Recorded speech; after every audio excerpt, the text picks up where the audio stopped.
Wow.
It's so quiet. It's everybody just being quiet. It's like everyone's on mute.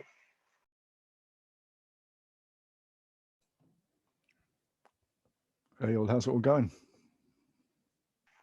Good. Has anybody checked out that sea studying book? Which one? What, the sort of the original one, the Patty Friedman one? The new novel that let me look up his name.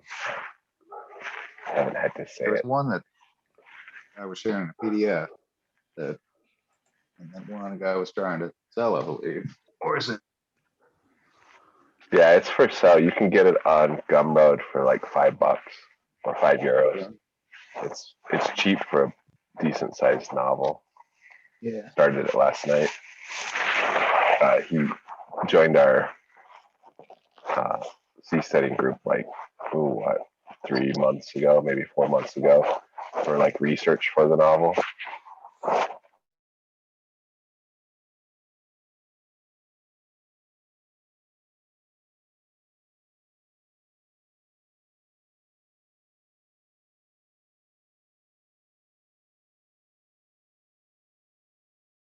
It's he said we take a lot of stuff from Freedom Haven, being outside the exclusive economic zone and so forth. So I'm interested to see what it is. I haven't read it yet, but we'll see. Yeah, I had Vin run it on our page, but the Gumroad version, if you just want something for Kindle or a PDF or whatever, is €5. So it's not at all expensive. I'm surprised. Um, oh, welcome everyone. Sorry I was so late. Thanks for waiting. I had computer issues to get everything set up. I also, by the way, got my new Okay, congratulations on getting a new one before the old one broke. I messed up doing that one time. Yeah, I think we all need to do that at some point. Mine was getting way too old. my it's a dinosaur. It's 8 years old, but it's a powerhouse of a dinosaur. It's the kind of computers that Pixar animators would use for making movies, like Toy Story and stuff like that. So it's 100, and I got it so that I can my models for New Liberty are gotten so big that it takes like 5 minutes just to load up the model, 5 minutes even to save it. So I need a lot more memory. My 16 gigabytes just didn't cut it. This thing has 128 gigabytes of memory, 16 What? That's awesome. 16 core Xeon processors. But like I say, it's 8 years old. So I mean, it can't even output in 4K. It can only output in 1080p. So I'm looking to get a new video card. But the video cards have all gotten expensive because of cryptocurrency in the last 2 or 3 months. So I'm gonna have to wait on that. But yeah, the idea is I can then get back to work to making those updates that are overdue to the design that Nick recommended in our previous meeting. And also to put this into basically a hollow concrete sphere concept I had in mind. I wonder if that would be a good for a wave break. If it was as cheap as the other one I had, which I kind of doubt it. I imagine it'd be more, but sphere is the best model. We also need to have something for the pontoons that are the docks next to New Liberty, so that we can have more stabilization in case there's big storms or anything like that happens. That's something Nick recommended, is because we're not as our center of gravity isn't as low as most container ships. It's a little bit higher because of the gantry crane and the fact we have a wall that goes up all the way around the side. He said an extra stability might be a good idea. So I was looking into making those docks we have basically 20% the same volume, which, and trying not to make that expensive, trying to see how we do that with the same price. I was also contacted by someone from Freedom Ship. Do you guys remember that old project from about 20 years ago? Yes, yeah. I think it has been passed on through inheritance to different groups. And I was contacted by one group who's actually on our group as well, but he was looking for people to buy into it and stuff. And my base question, which I ask everybody, is what is your estimated cost per square foot? And he says, oh, about $7,000. So about 20 times what Freedom Haven is. But then again, it isn't very big. Yeah, I mean, I remember it going down. It was sort of this whole idea that it was designed for multimillionaires and billionaires to just, so I mean, the cost was no object. That was the whole point. I think that's probably why it fell over, because it was designed that, you'd better drop millions on this project and just sort of go, if you never used it, who cares, right? It's a drop in the ocean. Yep. Yeah, I'm curious if we feel like we have a stability issue, right? And since we're using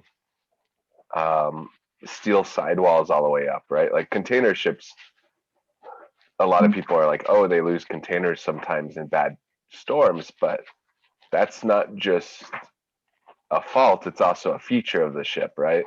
Like if it gets really bad, they lose some of their top weight, right? And then the ship survives. I don't think that's less than intentional. It might have been just sort of worked out that way, but nobody's trying to solve that problem, right? Maybe since we have these steel walls that go all the way up, we should be looking at dropping a couple floors and becoming, a little bit wider, so to increase our stability. If that makes any plan an sense. extra floor for just ballast, or to flood in bad weather. We do have a floor. The very bottom floor is actually available for ballast in bad weather. It's 3 meters. Well, okay. We also have the concrete caissons that surround the vessel, and those could also be flooded for extra ballast as well. But it's 3 meters high, and it goes across the entire floor. On the ends, there'll be active ballasts where we're hoping, we haven't priced it out, whatever, but we happen to have those motors that quickly push the liquids from one side to the other side in timing with the waves. So as a wave comes by and it's high on one side, we push the ballast to that one side, which means the vessel doesn't even rock by the waves. It stays perfectly still. That's kind of a wish list. I mean, it may or may not happen, but we had a whole bottom floor and a half, which we built into it to handle that basically. Yeah. Yeah. Yeah, I hadn't thought of this before. Like, I'm sorry, I keep thinking of things that we should have thought of before, but I'm wondering if we're long enough, if at some point a ship gets long enough that doesn't make sense. You know what I mean? Oh yeah, I agree. Because you're getting hit from multiple sides at the same time because you're so long. Like, or does it still make sense? I never thought about it. I've always seen those on vessels like ferries and things like that are, they're never more than, 25, 30 meters. I don't think once you get to a certain size, it doesn't matter. And the only reason we're having these stability questions at all, even though I still think New Liberty is going to be fine, it's just the only reason that even came up is because we're talking about starting with one vessel. But once we have multiple vessels, none of this will be a concern because we'll all be latched and connected as one system. We'll be wider, we'll be longer, whatever square configuration or L or whatever we want, whatever we feel is the best configuration for that. We would be solid, and it wouldn't really be a concern. But yeah, making it wider, Nathan, I actually was thinking about that. As long as we don't make it wider than the capacity of Samsung Heavy Industries. Yeah, we can make it any size, and there's going to be some shipyard in the world that can still make it for us. But when you get beyond a certain size, the costs are going to go up because instead of their mass-produced ships in their main shipyard dry docks, they have to make a custom dry dock just for us, and that's that would basically hugely increase the cost. Sure. Well, and the other thing you have to think about is that there is a cost increase the closer you get to being square, right? Because when you're long, the sides of the vessel along the long sides actually provide lengthwise strength, right? And the closer you get to square, the less there is to support the center.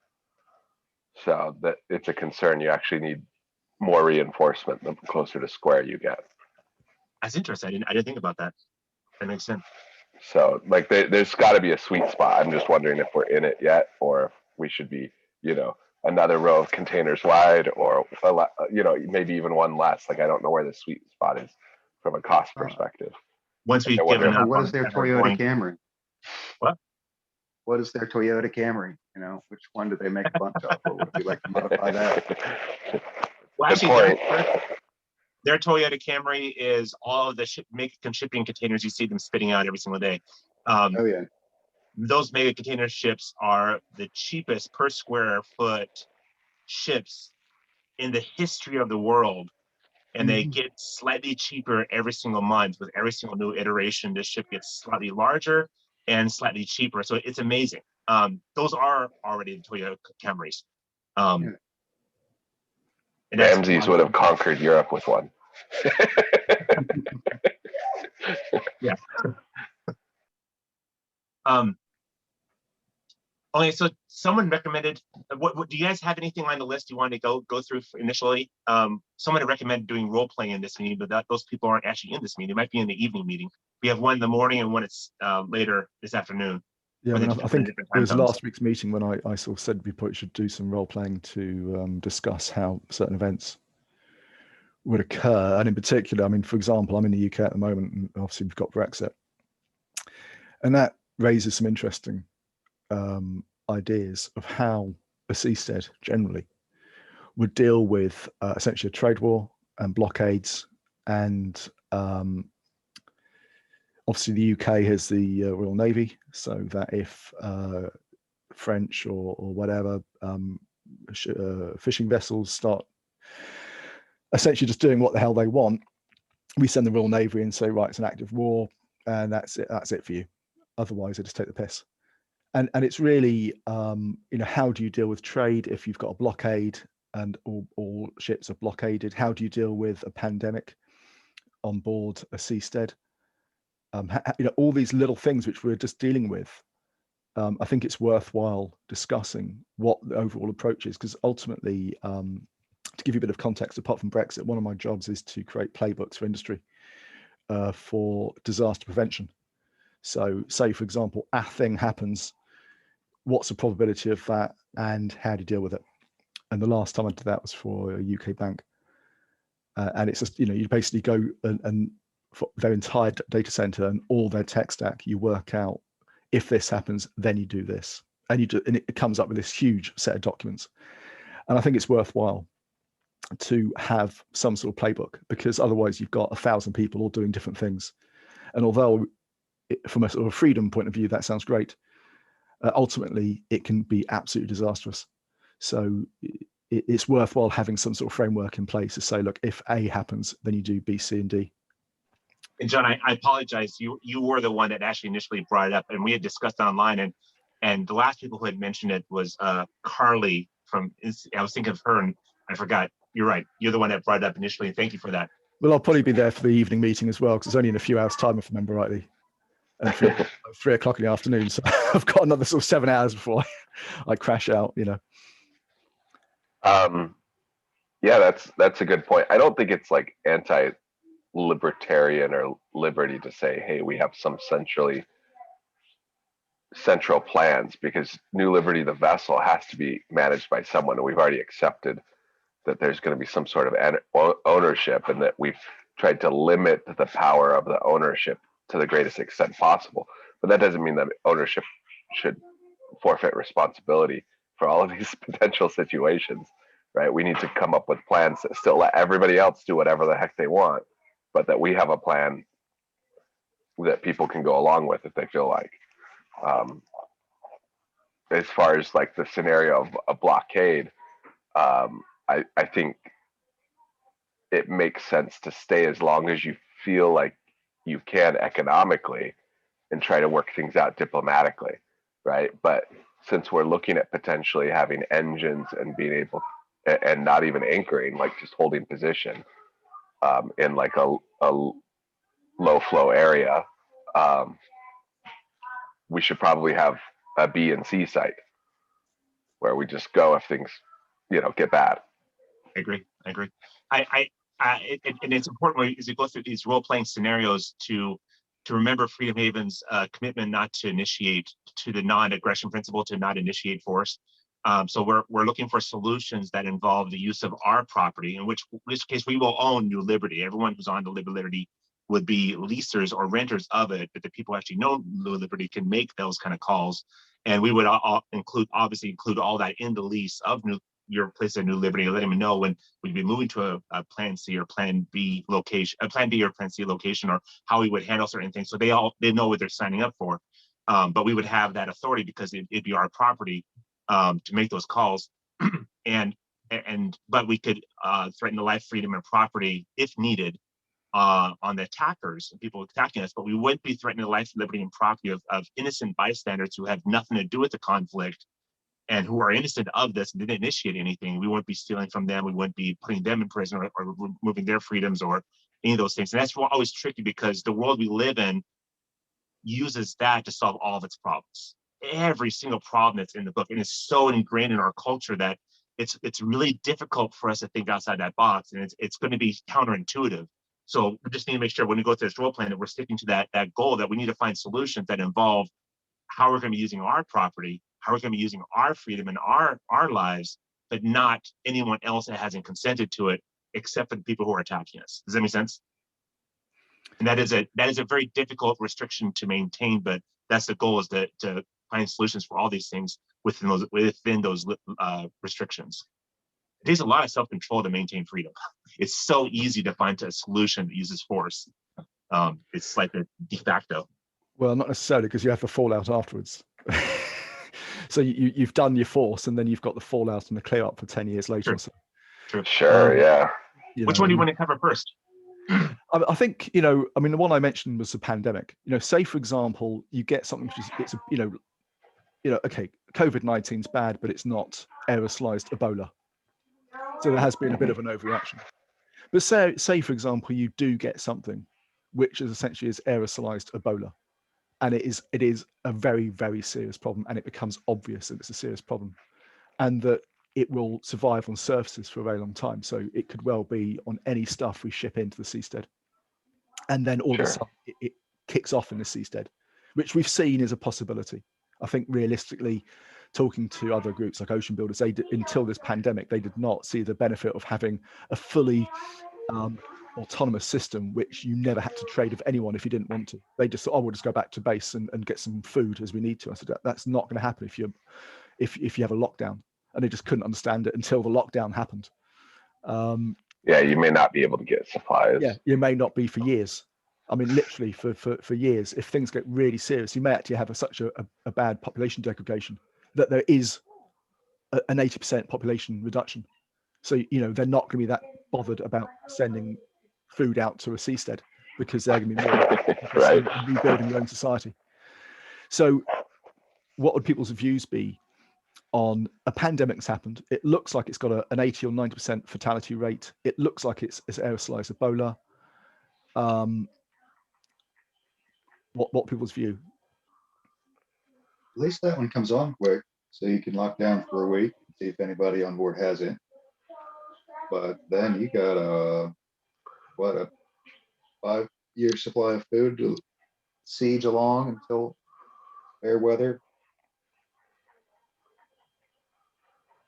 Well, I'm planning on going on board from day one with 5 years supply of my own food, you know, which is, you know, like $200 worth. Getting a 5-year supply of food ahead of time when you're talking about the boring wheat and rice stuff isn't that expensive.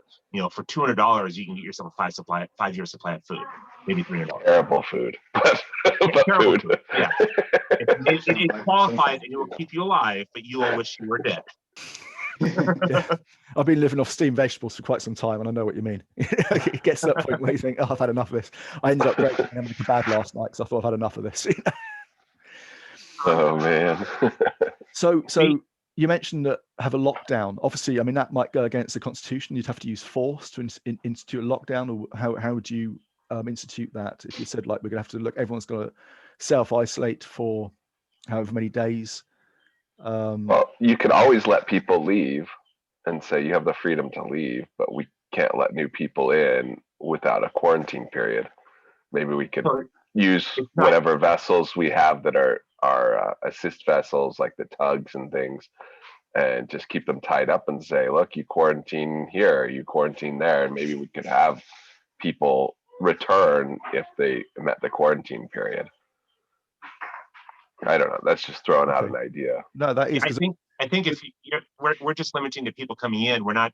This is not a restriction on the people in New Liberty.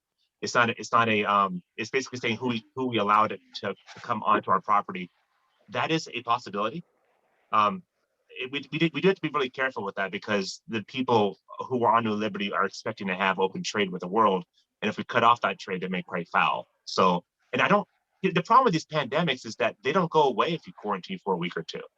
Yeah. Sure. So Nathan, you're just talking about the new vessel. So anyone new coming just basically has to sit somewhere for a week or two in isolation, and then they can come inside, which means tourism itself will die during that time, and anyone for a short visit wouldn't come. It's just people actually moving in. We just have to wait 1 or 2 weeks until they're checked. Yeah, I wonder if we could come up with some parameters based on the disease, mortality, long-term morbidity, the contagion rate, because some diseases burn themselves out fast, right? And they can be lethal, non-lethal, right? or some diseases, you know, move along really slow and they can be lethal or non-lethal, right? And maybe we need to come up with certain metrics that we say, if it's greater than this, this is the policy, right? This is the, you know, we can cut off, you know, floors, right? Like stuff can go into a floor on New Liberty if someone gets contagious, right? And we've been notified, but stuff can't come out, right? Like depending on what the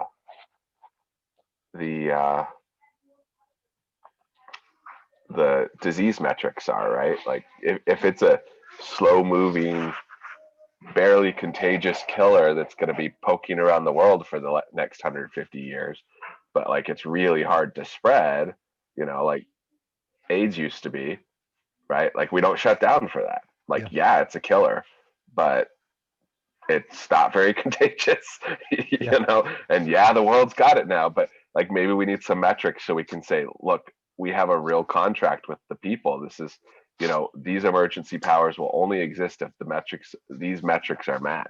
You know, this level of lethality, this level of long-term morbidity, this, you know, this level of contagion, right? And if those metrics are met, then we can say, okay, now we can lock down. Yeah, and to be fair, that's very similar to what the UK have done. It's metrics based. The lockdown will get released once the rate of infection has fallen to a certain level, at which point lockdown can be released. So there's no fixed dates. It has to be that the level is decreased. And I think that's the model. This is actually a subject that has been brought up since the very beginning of Freedom Haven, and it is I believe it's one of the more messy subjects, which means I don't think there's going to be one solution that would solve the whole thing. But I had in mind a 4-part approach. 3 of them involve our property, which is New Liberty, how we handle that property, and the 4th one is a more deeper subject. But the 4 items are basically, one is New Liberty will actually be dispersing clean, fresh air throughout the entire system. We will have filters in place and where we pull the air in from. So we would just have to have, basically we have those, initially they were in the previous design, those are the, right here, the huge vents, the big huge air stacks that were on either side, that second air. So basically it gets blown to all the cabins. So everyone has fresh air, no matter how deep they are in the vessel. Kind of like an airplane has those little air nozzles. It's the same kind of principle. So one is that we would make sure that those stay sterilized and clean, and that we avoid any kind of air source that could be contaminated. The air would not be coming in from where there's people. It'd only be coming in from a non-contaminated location. We would be diligent to make sure that air is contamination free. The second one is all the containers that come onto New Liberty would be coming on through New Liberty's import process. As the gantry cranes, we have 2 cargo holds that are dedicated to the imports and exports of all those things. And so basically, as part of New Liberty's import process, we can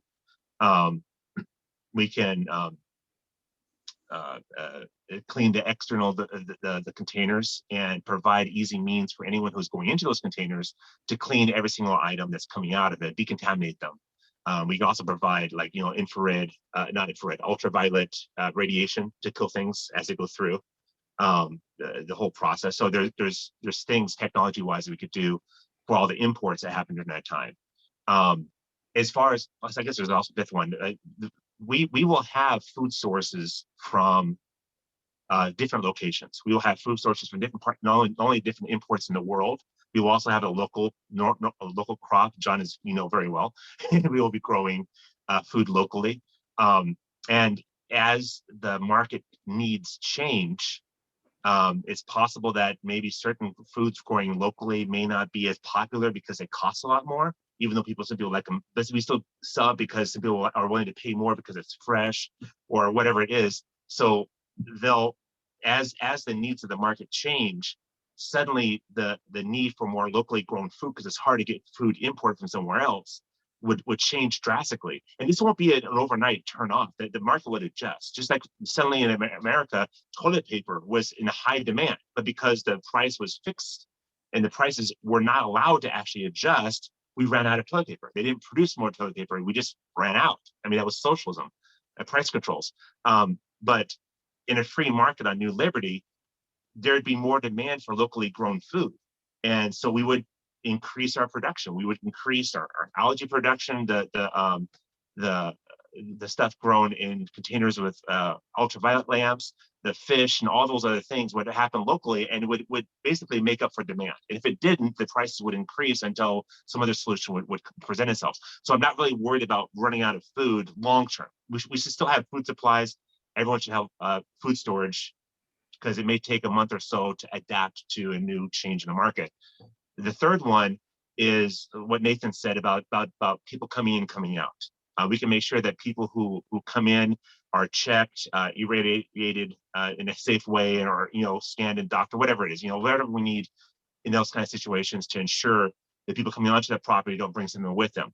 That being said, all three of those things, I am not going under the assumption with COVID.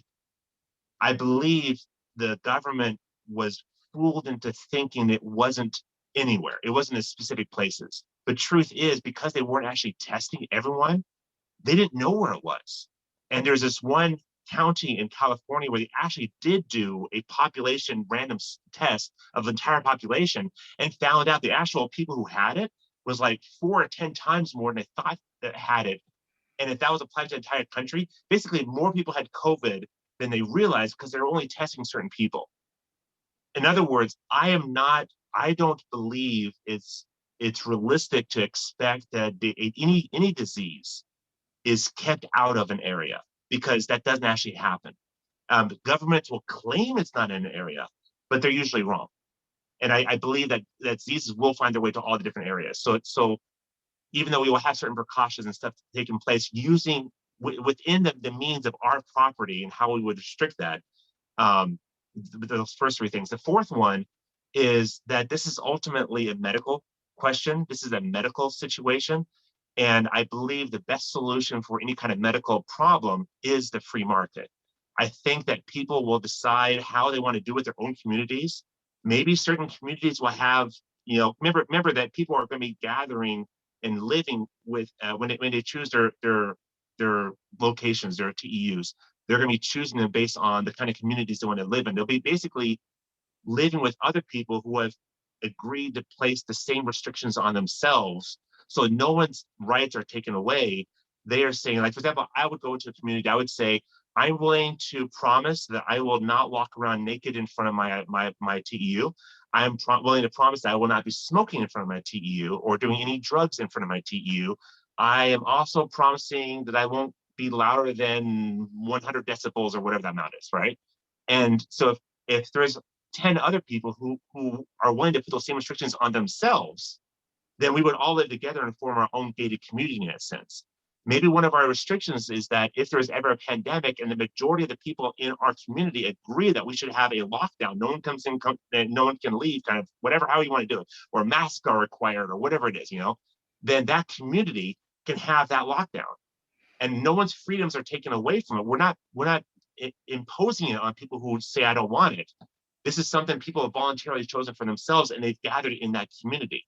And in so doing, we're not violating anyone else's property, anyone else's freedom, and anyone else's life, but we still taking that precaution. Does that make sense? Meanwhile, we've let the markets, people decide different solutions, different options, go in different directions. Like even in America, hydrochloroquine is a taboo subject. Not allowed to mention it, but some people have tried it and said it had success. Other people have tried other things, vitamin C, other kinds of stuff, and some people tried isolations, people with masks, whatever. Let them try diverse solutions. Don't mandate one solution on the whole group. Let the diversity and free market, let the people decide which one they think is actually working the best and go with it. Does that make sense? Yeah, I mean, it actually, we've touched on the topic, and it's worth exploring further. What if you discover a disease on the seastead and it's spreading rapidly, and you don't know where it's come from, and you don't really know a great deal about it, but it is causing a problem? You've then got a problem ongoing, because you can either say everyone chooses what they want to do, whether they self-isolate or not, but there will be some staff who you need to be able to move around, and they'll be like maintenance guys and that sort of thing. They just need to be able to go about their daily business. What sort of policy would be best, seeing that it might be aerosolized Ebola, which has got a ratio 90% fatality rate? How do you deal with that? Because is that part of the policy that when you sign up, do you say, look, if we get the need for a lockdown, then realistically you've got to do it? Or is it always going to be, yep, you might be a carrier of this very serious disease, you're likely to die in 5 days, and you might take quite a few people. Anything You mean touch, what is yeah. the policy for our workers, basically? Well, anyone, because I mean, how the UK worked was, if you were, you could go out. You know, we had a lockdown. I mean, it was. I mean, I live in the middle of nowhere, so we didn't really have a lockdown at all. But if you were like a medical professional or fire service or police or anything like that, you could go about doing a job. Essential workers. Essential, yeah. I mean, if that fell over, then we've got a real problem, actually. And that in itself caused problems because that caused spread. So that, you know, that caused problems. But it's worthwhile discussing, because there's a lot of contention whether lockdown works, and I'm still on the fence whether lockdown works. I think personally, high doses of vitamin D and making sure your immune system is in good order is actually a more useful process. But again, and I do spread that idea around, and people are taking it on board. It's now been shown medically to be a thing of use. But it's worthwhile discussing. You know, we've got a disease on the seastead. It looks like it's spreading. We don't have all the medical facilities like you'd have on shore. How do we deal with it? Oh, actually, we will. We will have not necessarily. I mean, you can't just, you know, you can't just say AstraZeneca's got a site on the seastead. You can't go and say Merck has got a, you know, or Pfizer. we will have one to go down. Who knows? Yeah. We will have multiple hospitals. We'll have that would be actually one of our main exports, will be medical tourism. So we will have, not only will we have a lot of medical expertise and a lot of medical equipment and so forth, that would actually be one of the things that we're providing. That's one of the reasons why we will have the big red cross on the side of the corner, because we will be seen as a medical ship. I think it's worthwhile pushing back a little bit on that. On day one, it's unlikely that will be the case, and it might take a few years before that becomes the case. And this is one talking about the playbook. You can't assume you will have a fully integrated medical system on board on the seastead from day one. You just cannot do that. It just from day one to the seven. You're right. You're right. So we need to have a playbook. How do you deal if that happens and you don't have all the infrastructure in place? Maybe we should. You can't assume that everything's going to be hunky dory. You've got to look at the worst case and how do you deal with it? Yeah. What happens with like a small research ship or an oil platform or something like that? I'm pretty sure they just quietly fly all those people home and don't talk about the fact that they've got something. So fly them home, get them to a hospital. They don't worry about the, you know, like it's not normal when you enter a country to be asked, are you carrying any odd or rare disease that you should, like they don't ask, right? In the future, they probably should, but they don't ask. And so most people just don't tell, and then they go to the hospital wherever they end up, you know?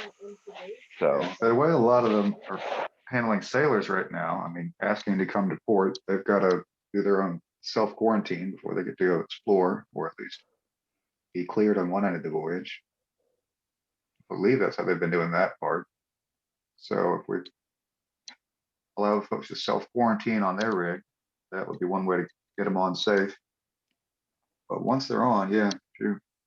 It's a difficult one, because ultimately you've got to say, you know, is the policy, look, there's a disease, we don't know what it is, we don't have the ability to really knock it on the head. Is it everyone does what they want, or do we just say, look, everyone self-quarantines, we'll have a method of getting food to people, and you just self-quarantine, and we'll, you know, it buys us time to work out what the hell's going on, which is basically what we did in the UK. I mean, that's, you know, two things. First of all, remember that that we're not taking away anyone else's freedom, life, or property in our solutions. We're finding solutions that involve, we can choose for ourselves how we do with our property, and people can choose how they want to do with their lives. but we will not be taking away people's freedoms, other people's lives, or their property in these solutions. The second one is when all the money is put forward for building New Liberty, all the funds have been put forward. We've given it to Samsung Industries, or we set it apart so they start building the project. They start we're in their backlog, and the next 1 or 2 years they're going to be spitting out the actual vessel. During that whole time, people will be able to explore New Liberty virtually. In fact, Nate and I have talked about this, that we will actually are planning to have a virtual community where you can actually visit your neighbor and see who is actually there, what is provided. Oh, so and so, I'm planning to open a flower shop. I'm planning to, yeah, I'm a doctor and I was planning to open a service, whatever. So we know on day one what people are actually planning to do, what they're planning to provide, because they'll advertise. They'll want to make sure they have their customers needed for that. So they'll have their plans ahead of time. We'll know about them because they'll want to advertise about it. And anything that's missing is a market. I mean, people will say, oh, wow, I see that there's no one there offering gun repairs. I know how to do it. I'm a blacksmith and I can do that. I will offer that. Or no one is there who can make medicines or produce certain compounds that we need for whatever medicines or compounds that we want to mass produce.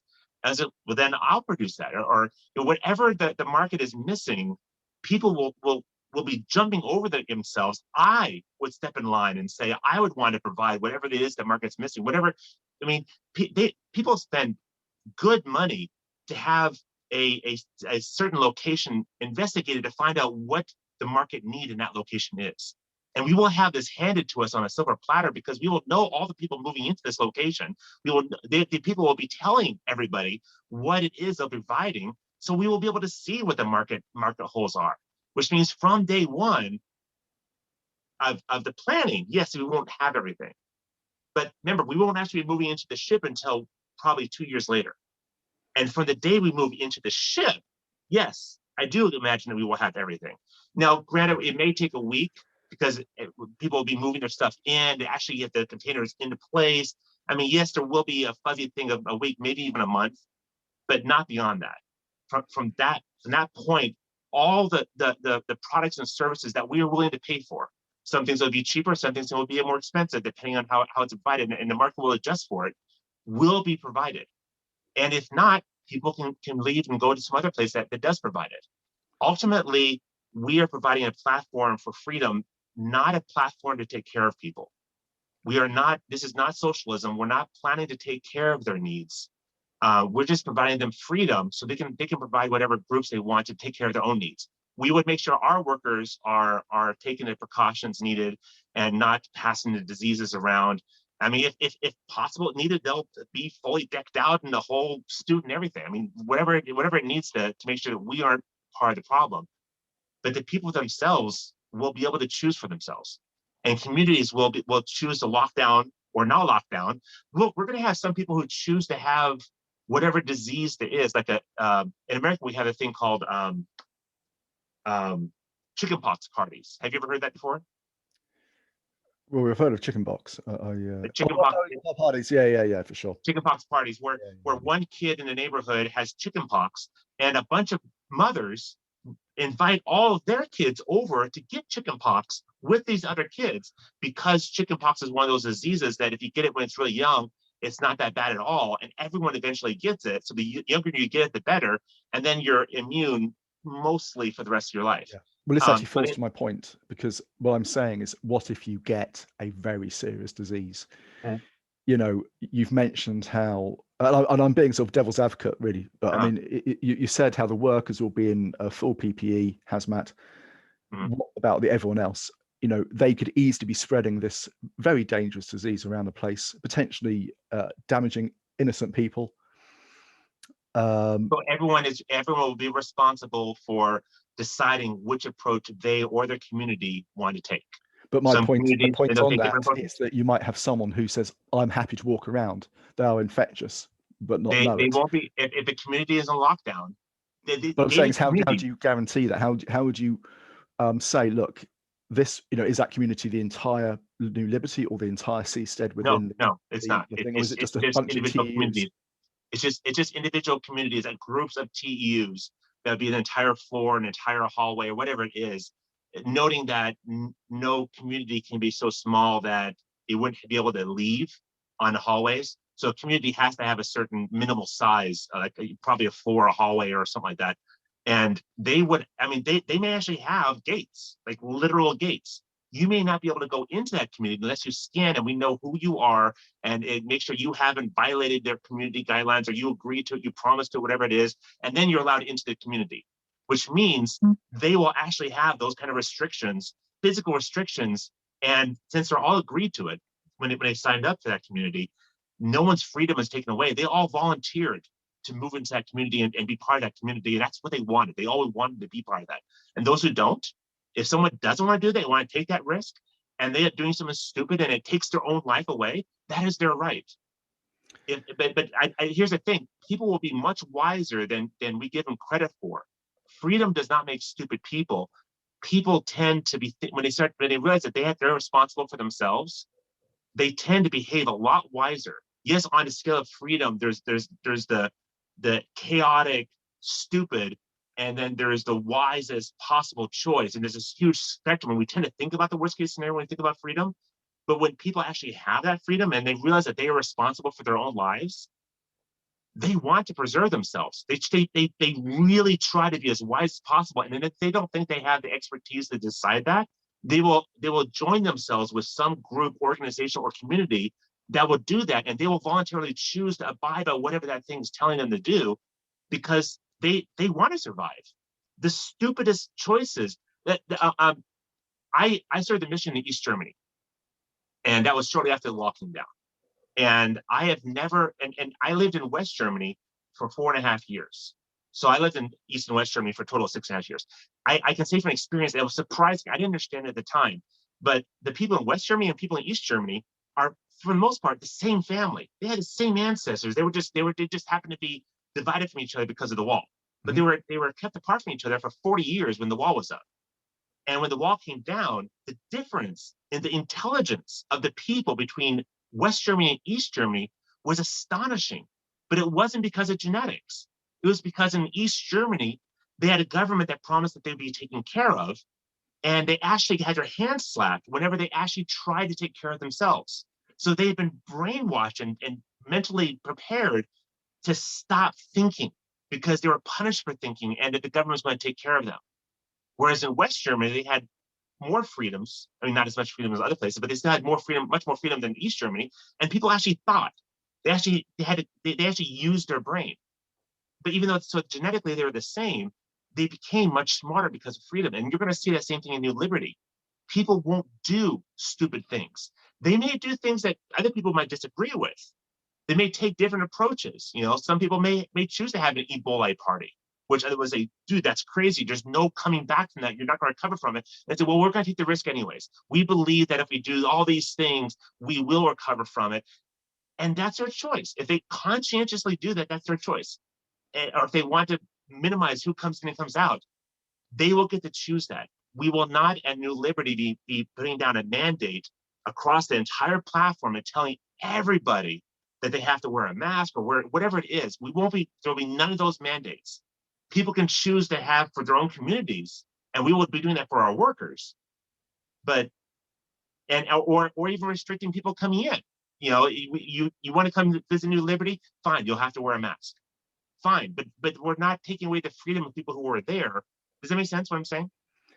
Yeah, and this is why I wanted to do the war games. It's important to to discuss all this and flesh it out, because otherwise things can get right down the line and you go, oh yeah, I've just thought of that, and then it's probably too late. Yeah. And I'm interested. Both West and East Germany had fully funded socialized healthcare, and I'll just leave it at that. Yeah, and West Germany. Okay, enough about West Germany, guys. They're now crippled by the EU, which is why they've got that bad vaccine rollout, and that's why the UK is doing quite well there. But okay, so I do see a slight hole in all of this that maybe it's already been thought of and not communicated. But say a community agrees to something, people are living there, and then someone's not following it, and Secondarily, even worse, in an emergency situation, someone who originally agreed to it is now not following it. So you've got the pandemic. Nobody in the community wants to go out and make that person follow the rules because they're not following the rules. And so now, they're toxic as far as everybody else is concerned. Nobody wants to get near them, right? So there's nobody even wants to force them, yet they have this, contractual obligation to follow the rules and they're not, right? So under the current system, as I understand it, there would be court proceedings and this and that, but the community, as defined by the community, could consider what the person's doing threatening their lives, right? So now, do they get to shoot them? It's like my wife says, throw them overboard. It's That's like, probably the quickest way. Yeah. Here's how it would currently play out with the current plan. If you're making that commitment, like for example, I commit, I will not be walking around nude in front of my house or smoking in front of my house or being louder than a certain decibels, whatever it is. And it's be specific on how it handles it. That is under threat of being banished from that community. And not necessarily banished from New Liberty, but banished from that community. In which case you're not actually allowed to come back into that community for however you want to define it at a certain time, or you go to a court, and that community may have its own court system. And it may just be maybe it's just a popular vote. Maybe it has to be 100% vote of everyone who's involved, or however that committee wants to decide how to do it, or it can be done through the courts of New Liberty. You had a contract. Did you violate the contract? Let's find out. The courts don't have to be used. If people can figure out a way and they all agree on it to do it without the courts, that's even better. If you're able to figure out a solution without using the courts, that's even better. But if you do use the courts, we already have a system how to do it. You're paying for the judge's time and so forth. So the danger is you could be banished from the community. If you violate the rules of New Liberty, then it includes, for example, if you go back into a community, if you've been banished from that community, you're trespassing.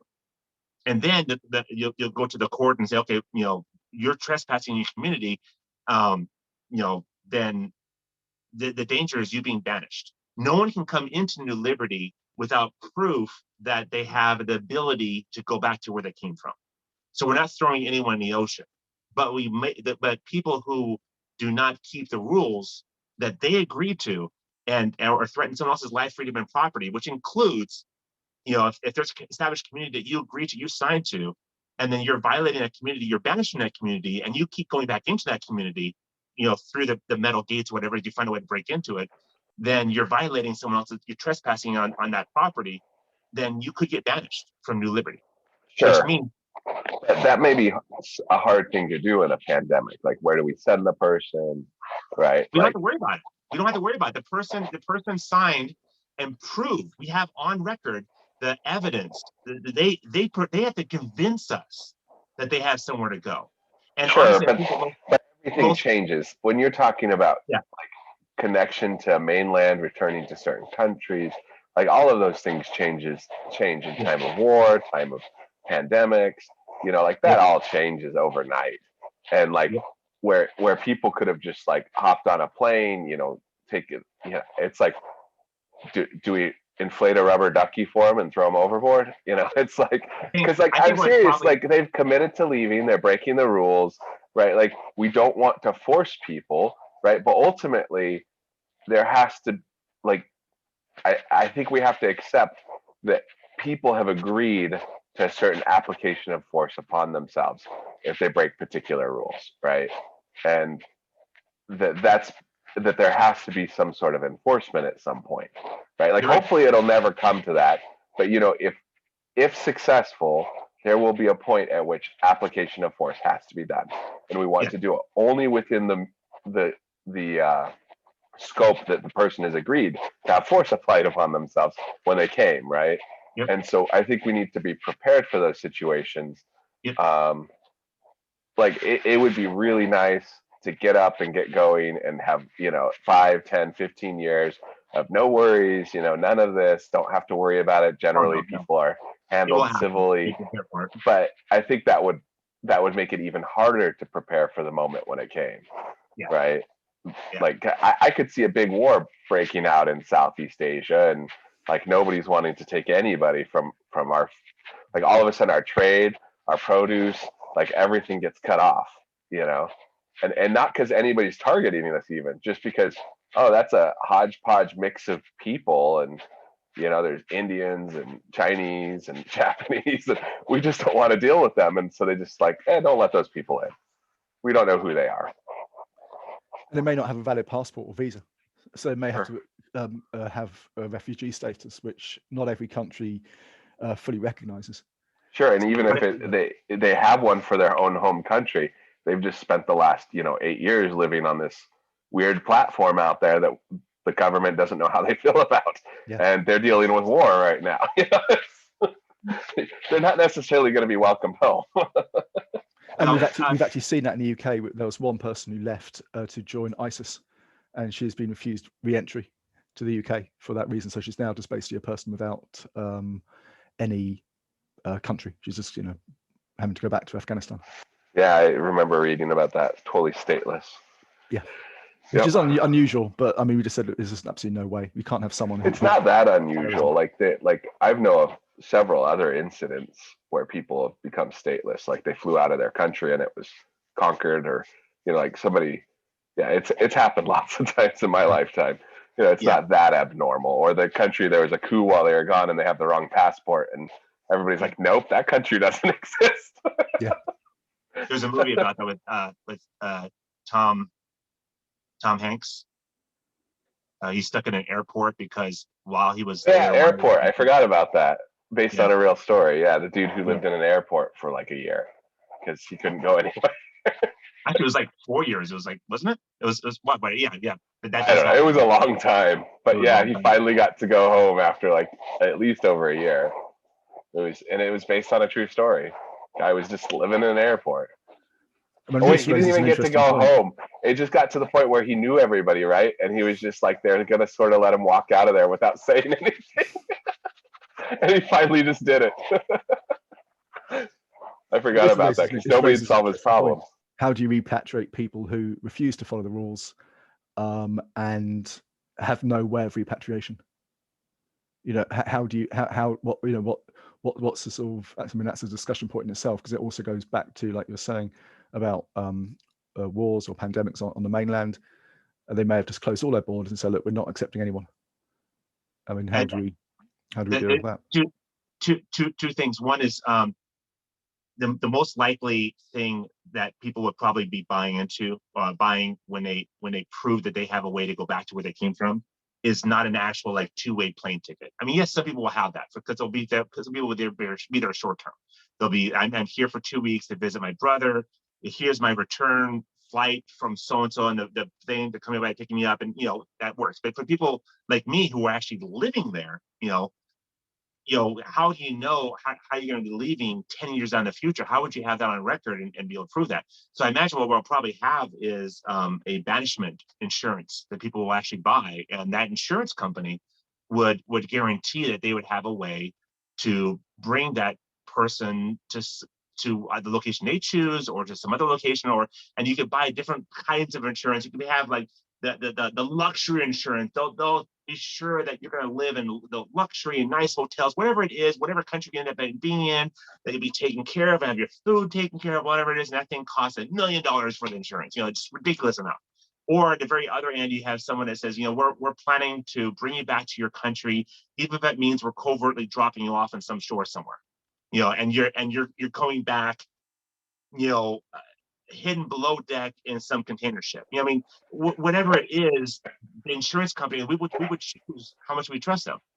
Drop you a trash can with a outboard motor that's 2 horsepower. Go for it. Yeah, people will choose as long as we're convinced that they have some kind of means for going back home, so we don't have to worry about it.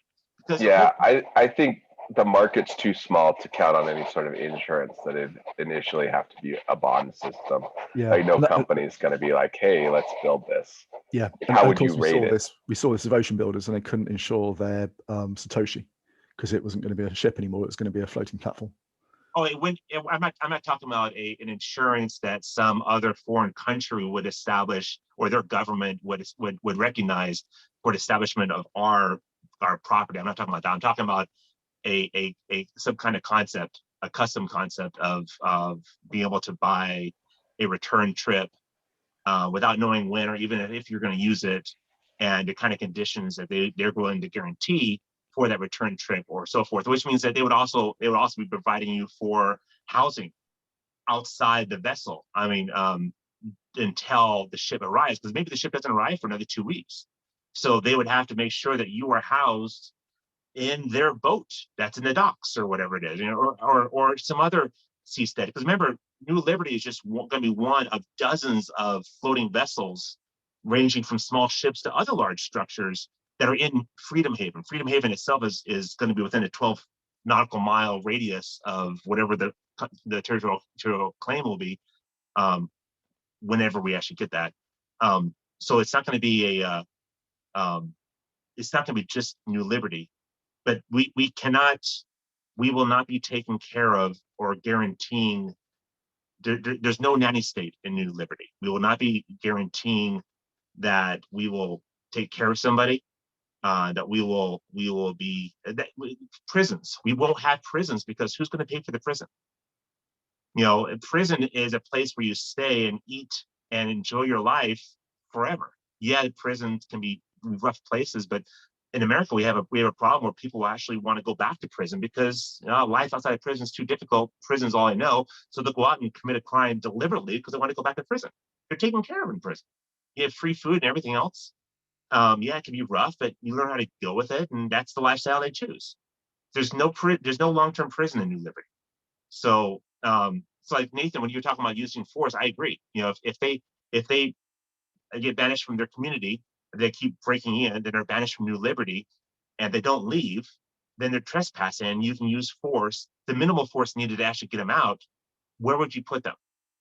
I was thinking that you would be saying, okay, we're using that insurance now, to your banishment insurance.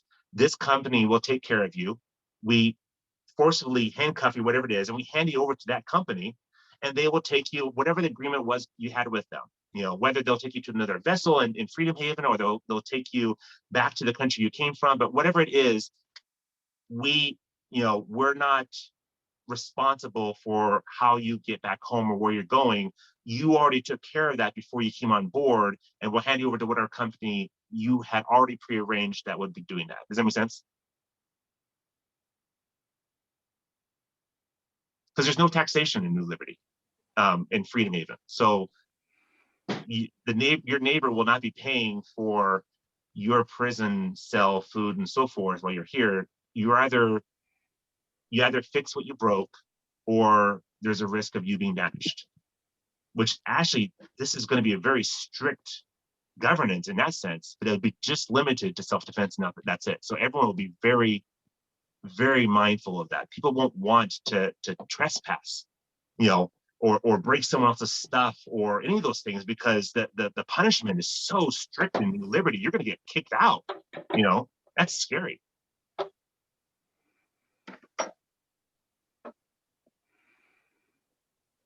I like the idea of making sure everybody has their own way home. That sounds good. Parents. So what's another role-playing thing we could go over? Blockades. Yeah, I mean, it's something we've had in the UK. It wasn't so much a blockade, but obviously you may have heard how the European Commission initially said we're not going to allow any vaccine any UK vaccine must be imported into the EU. And obviously UK said, yeah, not a chance, sunshine. and now they're playing it with Australia. They're now saying, oh, we've got this contract with you, but we're not going to honor it. So, I mean, it does happen. Countries do that when they just get a bit of pressure, and they'll say, right, we think we can push the boundaries a little bit. And it's worth exploring a little bit. How does New Liberty deal with that? Now, it's interesting what you're saying about the low taxation or no taxation.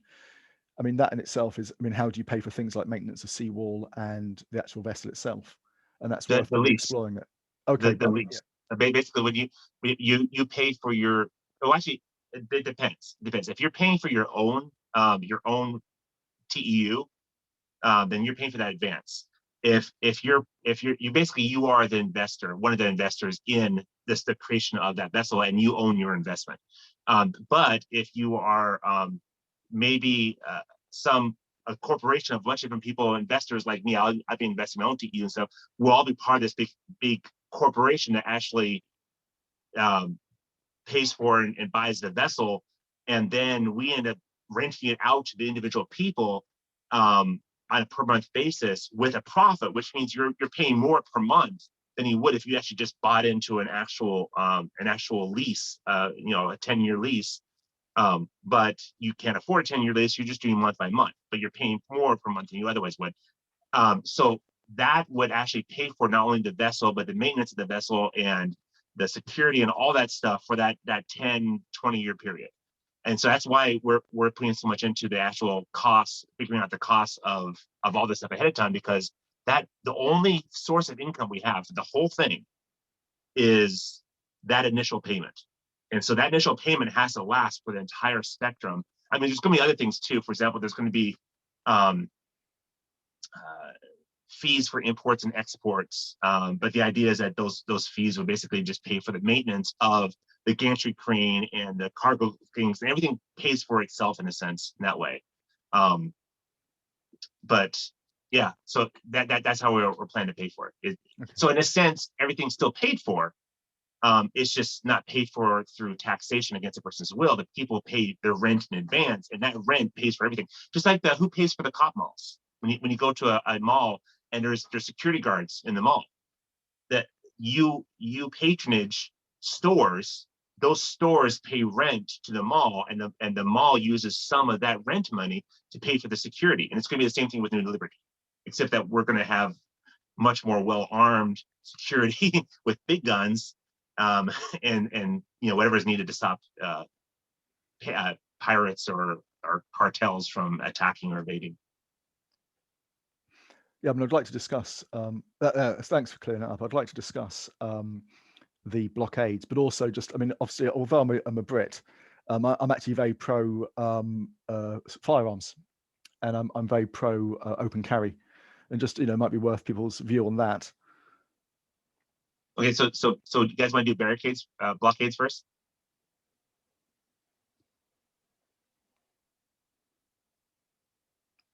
I'm feeling the vibe of everyone nodding their head. I know I do tend to talk a lot, because I know Yeah. I wanted to sort of do this sort of role play, so it was interesting sort of to spitball these ideas, but I'm just interested in these ideas.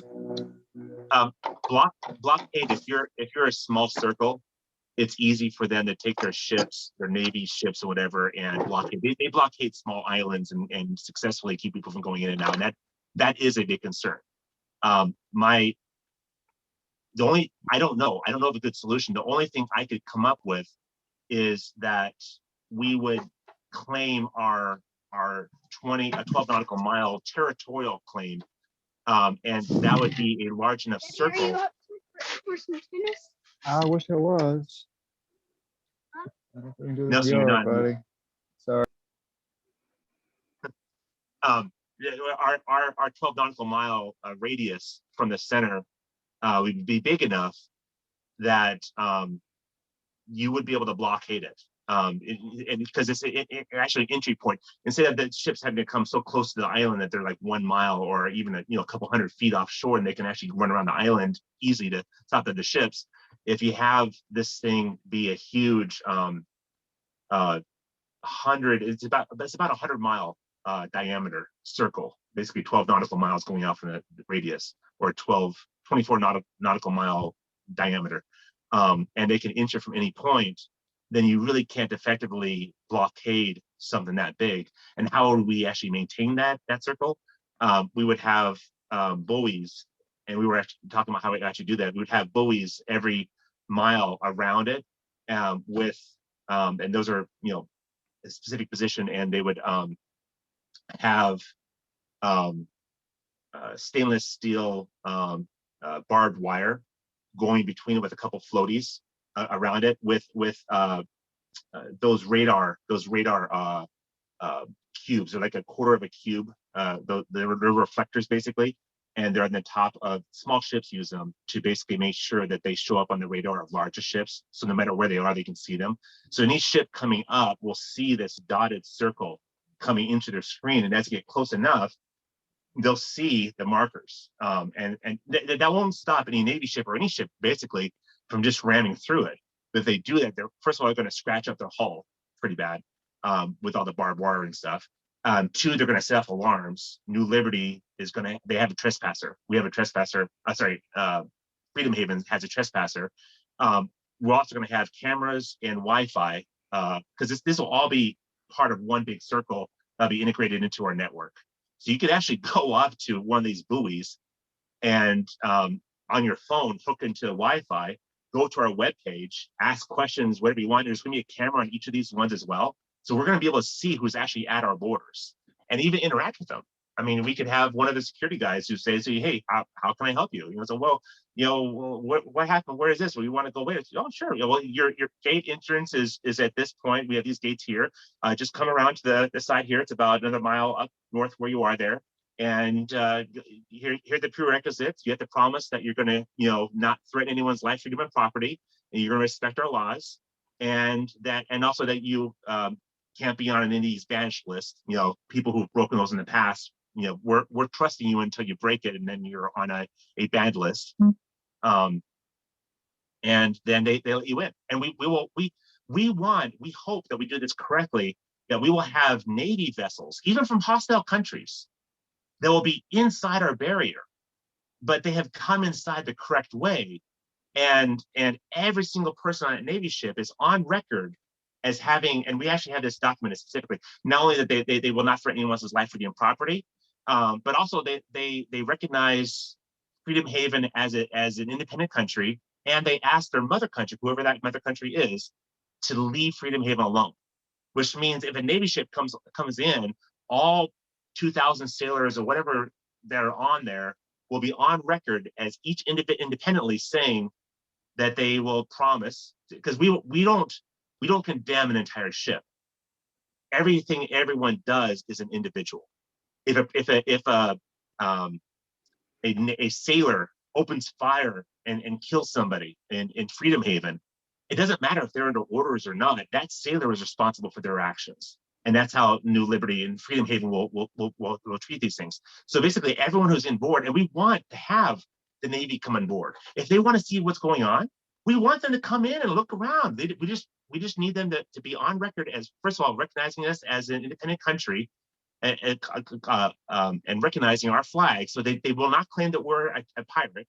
They will not claim that they had the right to steal our vessel because they don't recognize our flag. Every single one of the people who come inside say they recognize our flag, and they've asked for their parent country to leave us alone. So the parent country can't come back and say, okay, well, you have these people in there and we're there to help them. So no, here's the videos. It's on record. And not only that, it's available to the entire world. Everyone has access to that database.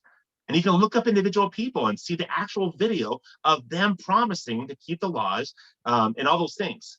So our goal is that all these people these countries who feel threatened to us, they'll send out these Navy vessels. And we'll incorporate those Navy vessels and the sailors and stuff and integrate them. And they'll come in, they'll have a great time, they'll spend, they'll go to the bars or the stores or shopping or go to the water park and have a great time, and they'll be integrated. And that'd be great. We would love that. But we hope to do it in such a way that there was a story, actually, John, you probably know about this most. There's an island just south of the UK that is, and there's a story in World War II, that island was just conquered by the Nazis, but there's a government in that island, and that government took care of, and we did a post on this in Create New Liberty at one point. That government, the matriarch who was in charge of the whole thing, the way she dealt with the Nazis is that she had process that everything went through.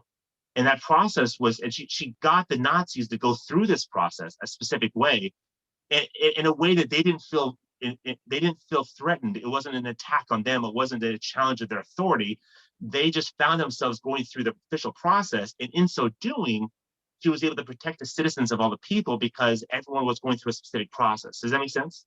Yeah, no, I do remember the one. It's off the coast of France, although I think it's near Jersey. So it's sort of a quasi UK French type sort of territory. But yeah, I remember reading about that. Yeah, and it's back in World War II. this plan is not a guarantee. And this is a very uncomfortable situation, but it's the best one I was able to come up with so far. What do you guys think? Are there better options or better solutions to deal with that?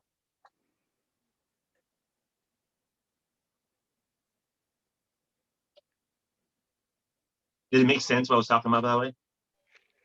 See, my concern is you say everybody's actions are individual actions, right? And that's all fine and dandy as we develop a sort of individualist culture, and people start to understand again that communities are groups of individuals working together, as opposed to like these sort of things that take on their own lives, right? But when we're having people visiting that are part of an official organization, you know, whether it's a cruise ship or a Navy destroyer or a submarine, right? Like they're part of an official organization, and their actions do reflect on that organization, and they're expected to, and everybody expects that these people are. I think that just ignoring that, I think, opens us up to some hazards. That's my biggest concern, is that you've got a couple Navy personnel come in and shoot something up. Well, maybe they were supposed to shoot something up and secure a target, and that was their orders, right? So I don't think our investigation should really just say, we can say, look, you carry 100% of the responsibility, right? But just because you do doesn't mean we won't apply as much responsibility to your commander, because we've been told you were ordered to do it, right?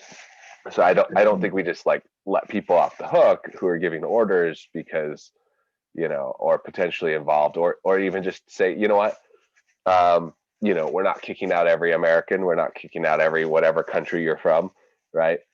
It's not that Navy personnel aren't allowed here anymore, but your destroyer has to go. It's not welcome here anymore, right? And we know that ruins it for a lot of people. Individually, the people are welcome to come back, but your ship is no longer welcome here, right? I think there has to be at least that, right? Like if there's some significant incident, we have to say, look, is this ship carry some responsibility? Is there good evidence of that? And that needs to be covered.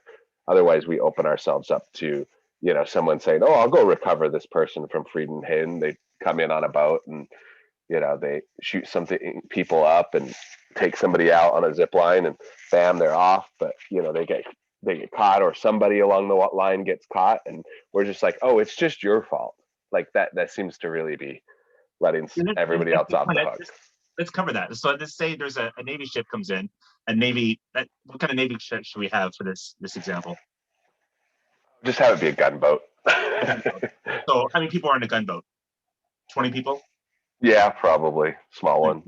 20 people come in a gunboat, and they came through.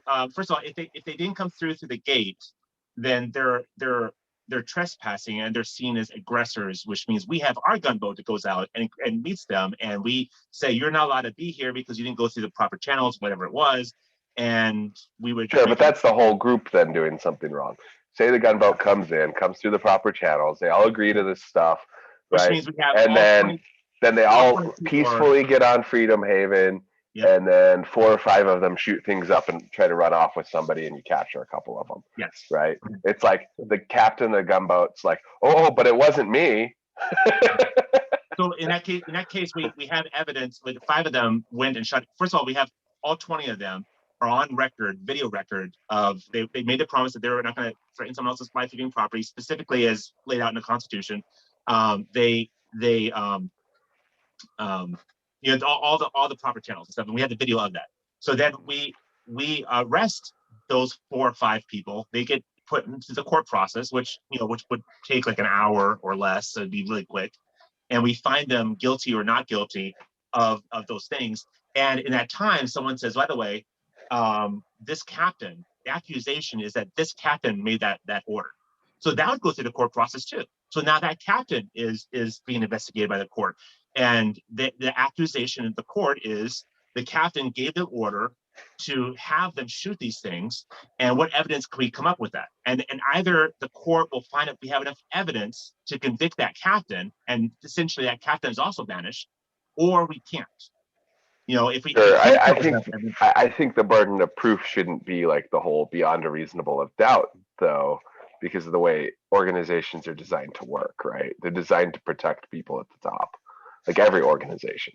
Doesn't matter if it's, you know, doesn't matter if it's Elon Musk and his, stuff, or, the US Navy, or, the governor of California. It doesn't matter.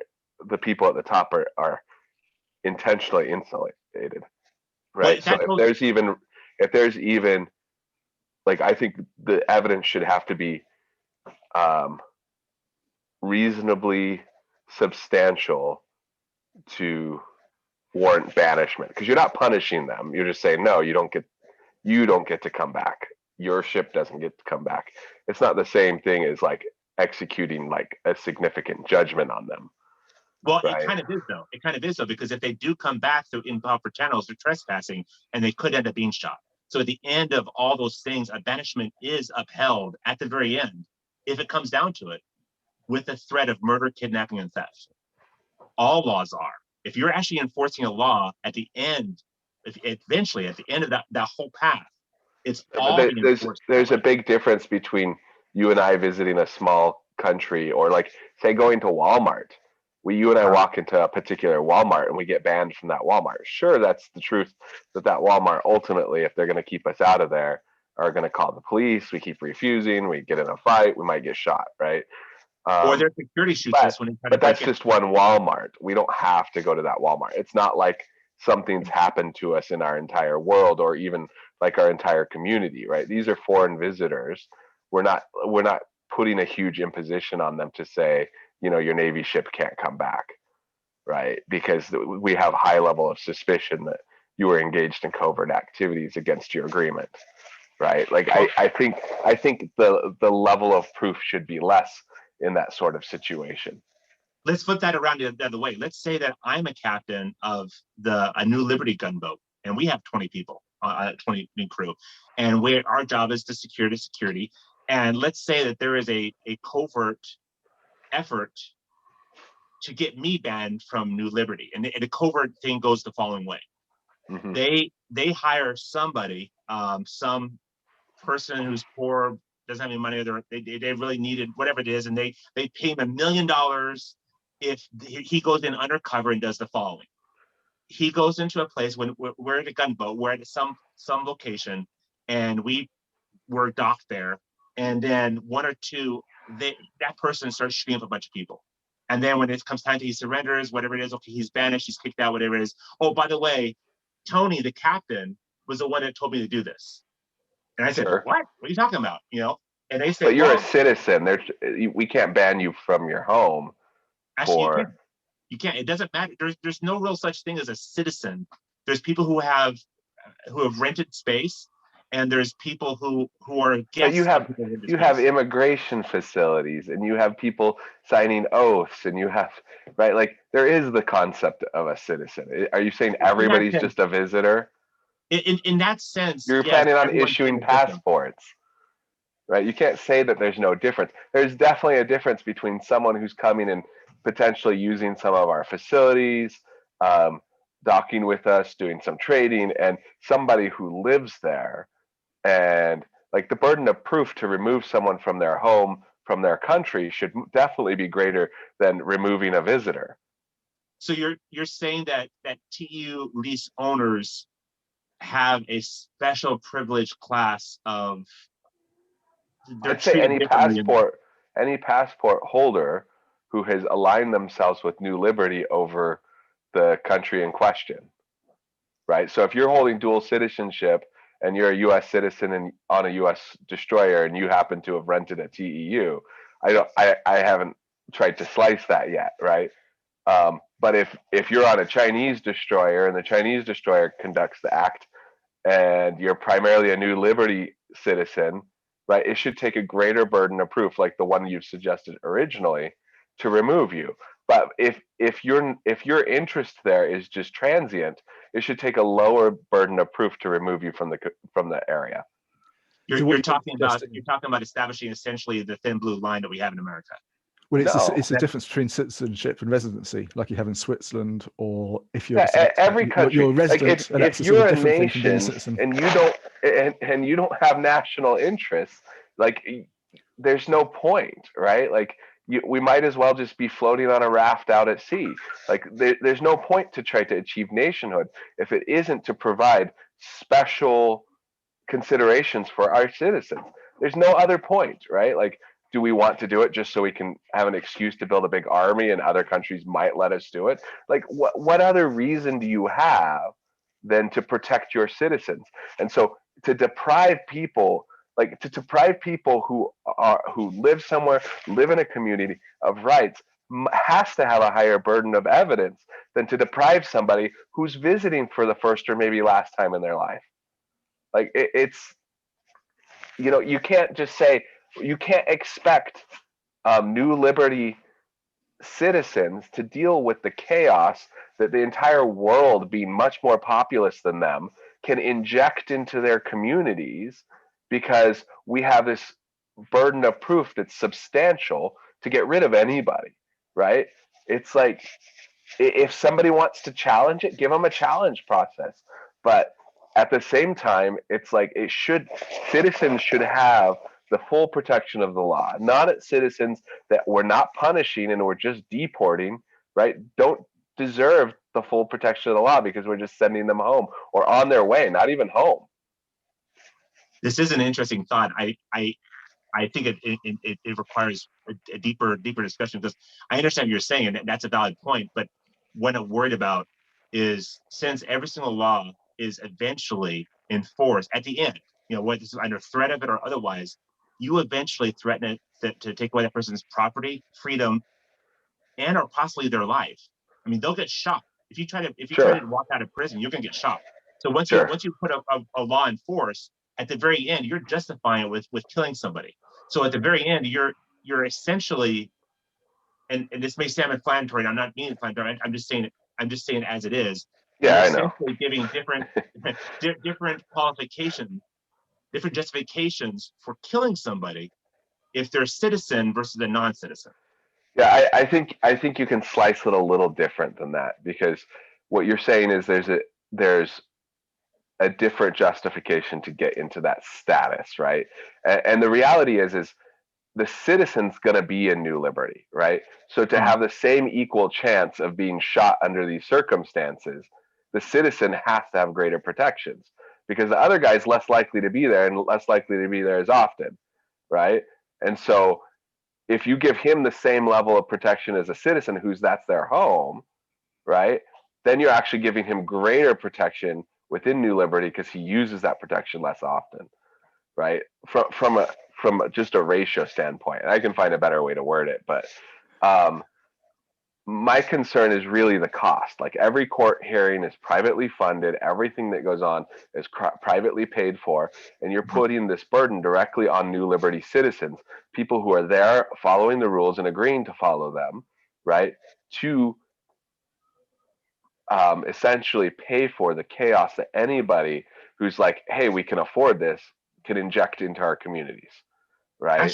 Actually, if someone comes in and they threaten our community, and I believe that he's going to be shooting these people, he pulls out his gun, he's about to be a mass shooter, and I take out my gun, I shoot him dead. If no one takes that to court, no one takes it to court. If whoever wants to take it to court, people are able to defend themselves, even the security people. If that person goes in, that 1 or 5, whatever people from that gunship go in and start shooting people up, they will most likely end up dead.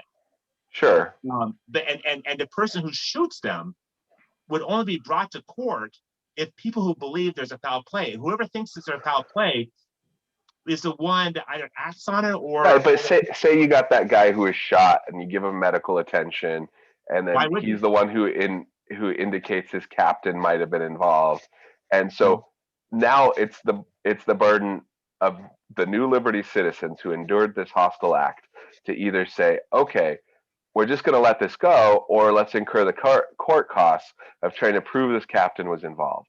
And I don't think, like, a banishment doesn't have to be the same thing. Like, to say that every law ultimately is enforced by gunpoint is fine, right? But Mhm. there's also a lot of things a lot of laws, a lot of punishments are taking away people's inalienable human rights, right? Mhm. But some aren't, right? When you're saying, hey, you can't come here, this is our stuff, you're not welcome, right? Mhm.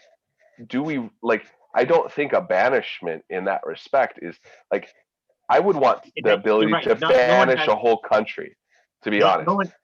no one has the right to come into New Liberty. That's not a human right. So when we Sure, banish and that's my them, point. And so yeah, banishment I isn't agree. taking away their human right.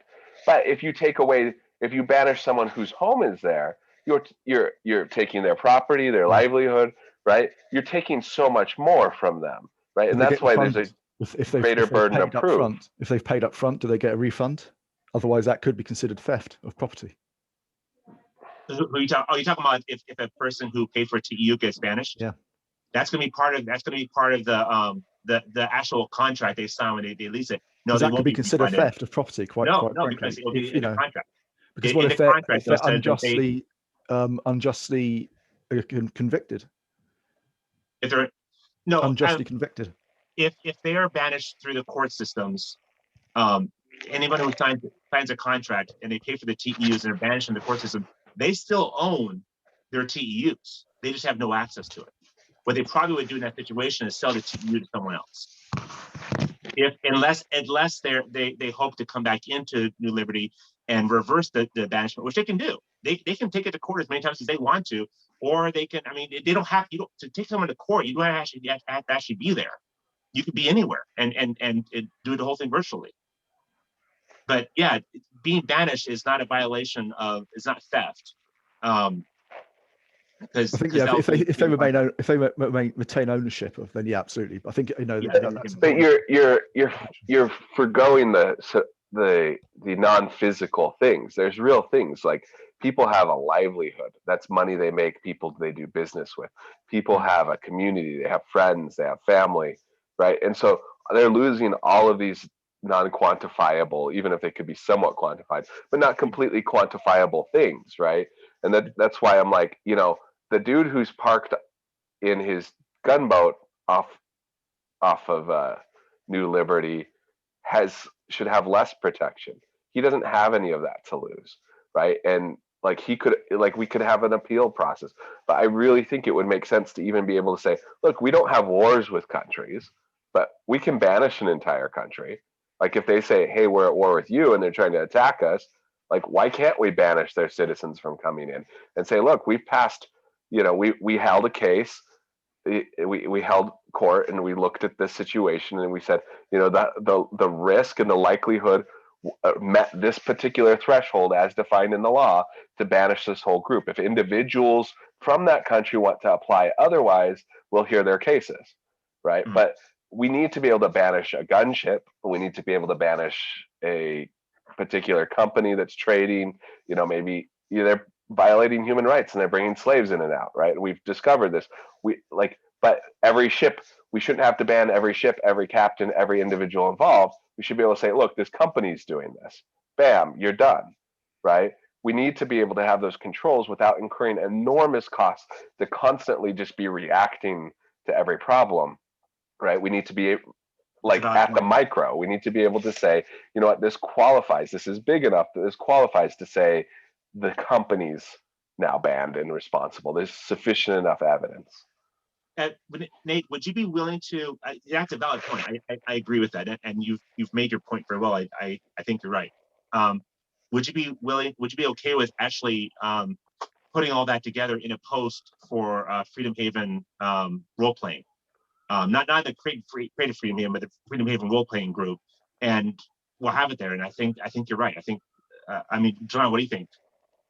Yeah, I think actually it'd be very interesting to get this. I see you recording this video, to get this video and give the opportunity for people to watch it, because I realize it's getting quite long, but for people to comment what we've been talking about, because I think we've talked broadly over various scenarios which are happening and which do happen. Mm. But it's interesting to have people's view on what we're discussing, because I think I mean, it's been interesting to what we've been discussing just briefly now about the difference between residency and citizenship. That realistically, on a freedom haven, you're only a resident. You don't really ever have a citizenship. You don't have an inalienable right to remain on the seastead, in prison. If you break, whereas in a country you would. I mean, you're a citizen of the country. If you break the law, you go to jail, and that's your lot. You don't get exported out to, a penal colony because, well, the last time we did that was to Australia. So I think it's worthwhile getting as many different viewpoints and people's comments on this whole thing as much as possible.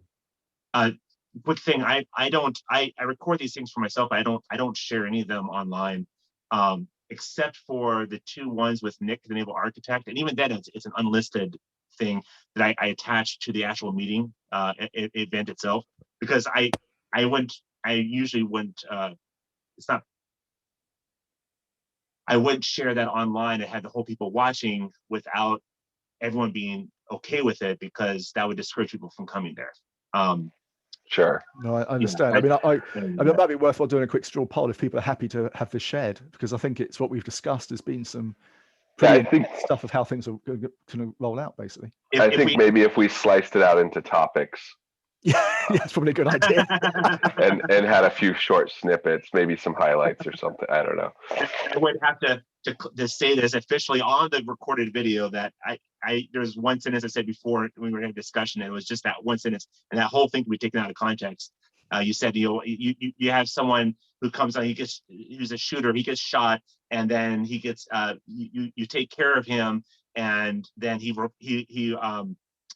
then witnesses that the captain's the one that did it, and they told him to do it. I blurted it out. Why would you? I was talking about specific, and I need to quantify that.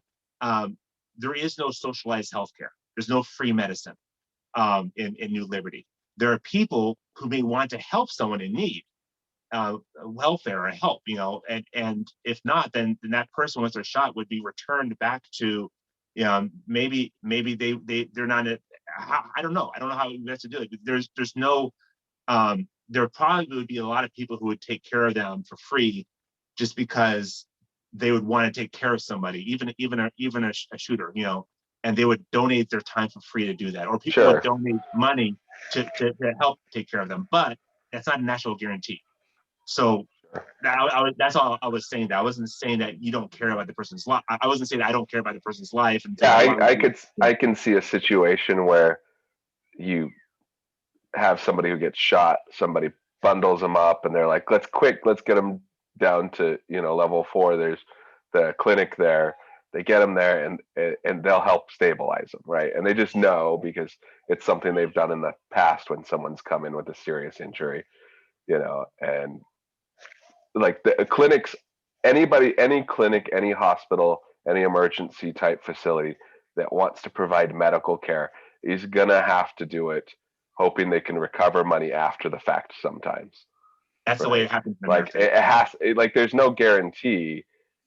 And if they want to do that kind of surgery, treatment, triage stuff, then they're gonna have to say, you know what, we're gonna treat them and stabilize them, and then talk to them and see if they want more treatment and are willing to pay for what we've already done, right? Like, maybe not do everything we need to do, but stabilize them and then talk to them. That might be a business model they choose to do, and that might be a very profitable business model, because most likely people will want more treatment. But they'll be like, "Yeah, I'll pay for what you've done and more." but if a surgical center does not want to do that, because there's it's a for example, here in Keokuk, most of the people that go to the hospital, as far as I understand, are getting free medical treatment they never paid for. And it is actually one of the reasons why the Keokuk Medical Hospital, at least in past years, has been on the verge of bankruptcy since we've been here. And they've actually had to close down a lot of services, and they can't provide them, which means I can't get the service even though I'm paying for it, because so many people have abused the system. So basically every single person will be able to choose, and these companies will be able to choose what risks they do or don't want to take. And if that risk means, since most people don't pay for it anyways, we're not gonna take care of them, and people will have it. There's no guarantee either way. It's going to be people will be responsible for themselves, and people will most likely step up and want to help that person. But you won't be able to take advantage of the system as easily. Sure. You know, and maybe what goes on is if there's a service, like I can see something in a densely populated small community where if I had that problem was like, hey, we're going to lose our ER services because nobody pays because we stabilize them and they go, no, thank you. And so we're going to reach out to all these communities around here and ask everybody for $2 a month and see who's willing to pay. Say, look, we'll keep this open, you know, and we'll socialize it, but everybody's going to pay $2 a month. Yeah, right? and maybe that's maybe enough pitch in that they say, okay, we can keep it open. Yeah. So and if everyone voluntarily chooses that, then that'd be awesome. I love the idea of having a doctor just available on hand. John, what you have in UK where you can just go to the doctor's office and just get the service. Well, I was about to dive in and sort of say about how NHS works. I mean, NHS was set up really as and I'm not, as obviously it's decades ago, but as a sort of a free point healthcare system. So you just rock up. You don't really have to prove that you're an English citizen. You just rock up. I need help, and it's given to you, and it's paid for by what we call it national insurance. So you've got a bunch of different taxation in the UK. Sure. It works out cheaper than in the States. If the voluntary community ended up producing something like that. That'd be great. Well, and I don't see any reason why we wouldn't have some of those emergency services that most people pitched in for because they saw it was valuable, and they're not spending that much. Well, okay, if I sort of can also, the back end of that is you do get a lot of people who do abuse the system. And I mean, it's a problem. And that's why, I mean, one of the reasons why we've managed to get all the COVID vaccines sorted out and have, I think we're up to sort of 33% of the UK population has had at least one dose of the vaccine. Is because the NHS is able to do, it's got a massive amount of buying power and negotiate contracts with companies. And there is a benefit in having a large corporation, which is bigger than any US health insurance company, to say, right, we're going to buy this many drugs this year at this price. Sure. See, I think most people from the UK would find, because of the way Americans talk about healthcare, and they're like, oh, we don't want to socialize medicine. Most people, I think, from the UK would be surprised at how socialized our medicine is. Like, you can walk into any hospital, get service, you don't have to pay, right? You walk out, you can give a fake name if you want, right? And they'll treat you, take care of you, you walk out and you never pay the bill, right? Okay. It's like there's no right to refuse in the US. Okay. So I think it's really worthwhile mentioning that more, because I mean, my attitude was, you know, everyone's got to have health insurance, and if you don't have health insurance, that's it. You're dead. Yeah. So if you want to do like a regular doctor's visit, like a doctor's non-emergency, right? And then you need insurance. But if you're like, hey, I'm feverish, I don't feel well, I think I need some meds, you walk into emergency room, you sit there for 6 hours, you get in, you get out, and then when the hospital goes bankrupt, the federal government bails it out, like over and over and over. No, there's literally a national fund that just keeps bailing out these rural hospitals because they constantly go bankrupt. Yeah, and of course they will do, because I mean, they've got no income stream. So ours is sort of like a backfilled national healthcare system where you know, we wait till something goes bankrupt, then we refund it through the national fund, and you know, nobody's really like. It's one reason why people are really on illegals, because most citizens do actually try to pay, right? And they give their real name, but the illegals just come in and they get the free healthcare. They can sign up for all of the federal benefits. And so like I once did an analysis when I was in college, and I was making $10 an hour as a single person, and my net that I took home was like $6.80 an hour after my $10 an hour. So I was losing a huge chunk of it to the federal government. And then like the guy I worked with was an illegal. He was on my crew. He got $10 cash an hour. He had 5 kids. All of them got WIC, food stamps, like all of these benefits. And then just as I was ending that job, his family got housing assistance, and they were all illegal. So I like added it all up, and his equivalent was like $23 an hour because of all the federal assistance his family was pulling in. Yeah. You know, he's making 10 cash under the table. I'm like, I should go be an illegal. I should just say I'm an illegal and get cash under the table. Well, yeah, That's reverse I mean, you incentive. get the same in the UK. I mean, it's a bit of a travesty, and it does piss people off, especially when they've paid taxes for their entire life, and then someone turns up and says, "Oh, well, I've been here 5 minutes and I want the same benefits." Yeah. Yeah, so it's one been reason doing- why like this is way off topic, but from a nationalized system perspective, everything should be based on a consumption tax. You know, instead of like income tax. If you did consumption, anybody spending money is now paying for it. You know, and maybe if you're doing theft, then that would be a better way. that's the right way to do theft, right? Yeah. The exception Still though bad. is like a lot of wealthy people don't have a lot of consumption, and so then you want to cover them as well with like a capital gains tax, right? So you have a capital gains, you have a national consumption tax, and get rid of your income tax, and then you're in a better place. I think a more balanced place that has a lot less cheating. Well, that's basically Tobin tax, which has been mooted over the years quite a few times. Yeah. You say it's off topic. I don't think it's off topic at all, because I mean, this is essentially about the constitution and how we're going to run the whole thing from a day to day. So I think it's very important, because we often talk about the technical aspects of how we're going to get the thing to float, but we don't really talk Right. about how we live day to day, which is kind of going to be a more ongoing thing. And I don't know if you're familiar with Tobin tax, but basically it's a transaction tax. Every time you do a financial transaction, you pay a tax on it. And it might be just a very small percentage. It might be like 0.1% or something like that. Yeah. And there's a benefit of that in preventing high frequency trading and flash crashes and all that lot, because it prevents massively high frequency trading, because it just becomes non-feasible, which actually would induce financial stability, because you just don't get this sort of thing. But yeah, I mean, I know UAE don't have income tax, but they have corporation tax. I believe Florida doesn't have income tax. So there's a model for just having a taxation on corporations. I don't think anywhere does a Tobin type tax of transactions. I suspect, not that I know. The central banks bring in the digital currencies, which I think China, Bank of England, ECB, and Fed are thinking about. Then obviously Tobin tax is very simple, because everything's done via a digital currency, so you just take a tax on it every transaction. It's dead easy. I mean, it's done at source, which may actually work out in a way that it reduces the overall tax burden, because every time you do a transaction, it's taxed. Sure. And the idea people would kick back and say, well, I've been taxed twice. We have a thing called value added tax at 20% in the UK on all products. Yeah.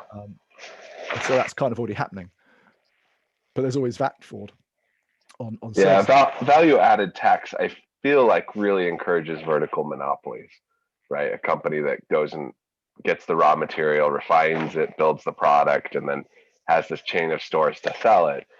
They have a competitive advantage over companies that buy from other companies, and they're one small piece of the chain. So how it works in the UK is, if you are a company, like a limited company, like I was, a company director, you can claim the VAT back. So you don't have that risk of having the additional taxation at every stage of the supply chain. You actually just claim it back, and you get the VAT back and just claim it back. Yeah.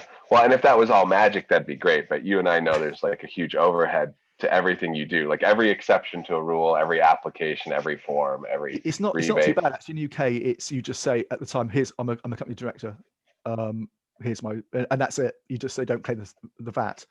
And if you're doing it fraudulently, you might get an investigation, and you'll be, there'll be a problem. But that's why it's open to fraud, which is why I think central banks are going for digital currencies, because it reduces the possibility of that. But every time you get creative, and it's not just simple, it's like there's overhead, like you said, investigators potentially. I know it's not a huge overhead for a big country, but then there are people who slip through the cracks, and they get an unfair advantage. So every time you end up using theft of any kind, you end up with a perverted incentive. You may not know where that shows up. You may not know how. Sure.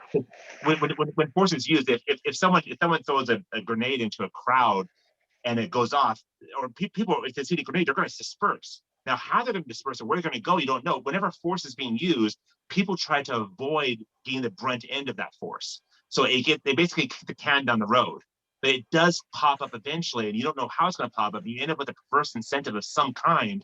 You just don't know where it's going to end up or how it's going to be there, but it's always going to be there. But I think this concept of voluntary dues, voluntary taxation, things like that is viable, right? Like you could say, hey, we want to organize this thing, and it's really because a voluntary tax, a voluntary dues is really, what would you call Not a it? tax, It's then. Tithe. it's It's a not a tithe. tax. It's It's a a tithe. charity, right? You're tithing it.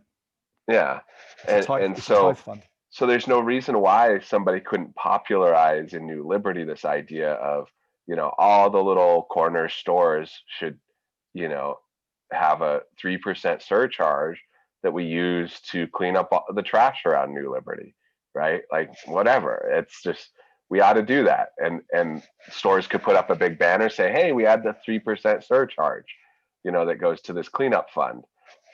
Whatever, right? Like I think people are going to realize that there's taxes that they want to pay, or things because like it doesn't mean it can't be enforced at the purchase level by store owners, but it does mean that if the store owner decides the system's corrupt, the money's being used wrong, somebody's taking vacations with it, and he doesn't want to be part of it anymore, he can step out. Nobody's tied into a dying, broken system anymore. But it's not really taxation. It's basically people are buying into various systems that give them certain benefits, which is Sure. no different than anything else you buy into right now. If you want to have, yeah, it's a any tithe, different- it's a charity, it's that sort of system. And yeah, but the idea that you can step into it because it's good and then step out of it because it becomes bad is, I think, the real genius in sort of getting people excited about those sort of things, right? Like I want people to get excited about it, and I want people to say, hey, we think this is a great idea. And like if it doesn't work out, that'll get socialized and people be like, hey, this program didn't work out. So they went ahead and stopped paying it or stopped collecting it or whatever. I like the idea that when it breaks, people can walk away from it, and when it works, more people will come to it. Yeah, I think that's an interesting idea of actually having a voluntary thing, and it does bring on to the. I know we're now getting into the weeds in quite a big way, but what sort of currency are we going to look at? Sort of forming an Ethereum or Bitcoin type currency, or is it going to be dollars? Because I mean, if you're sort of moving to a digital currency, it does make things. First of all, welcome, Vince. We're actually getting close to wrapping up the meeting. The meeting's from 9 until 11 Central, well, actually 9 until 10ish Central Time. But we do have another the second meeting on Saturdays also coming up in about 7 hours, 6 p.m. Central. So 7 hours from now, we're going to have the second meeting. But I am also heading out in probably about 5-10 minutes to help out with the project locally. We're helping to paint someone else's wall, but so we'll probably wrapping up this meeting in the next 5 or 10 minutes anyways. But Vincent, I think this is the first time you've been on our call. I can't really see very well. You're off in a distance. You want to introduce yourself to the group, or do you want everyone to go around and introduce ourselves? Sure. So I'm Vince Kate. I live in Anguilla. I like seasteading a lot. I have a webpage, seastead.ai. I'm mostly interested in the single family seasteads, but it occurs to me that you might consider those models for your large seasteads. And so building a small one to try out an idea might still be reasonable. Ocean moment. I have actually a little strip of beach land, which it's like 20 feet wide and 300 feet long, where I could build something and push it into the ocean. And I actually live next to the ocean in Anguilla, but it's a rocky shore. So are you East Coast or West Coast then? I'm in Anguilla in the Caribbean. Oh, okay. Okay. So I thought this was a 9 o'clock California time, which is 1 o'clock my time, but turned out not to be correct. So that's why I just came now. But. Well, welcome here, and I'm glad we caught you before we left, even if it's just short. Right. We have this meeting every Saturday, 9 to whatever. But we're also starting to do the evening ones as well. So to try to get people different time zones. Okay. John, do you want to introduce yourself? Hi, I'm John. I'm from the UK.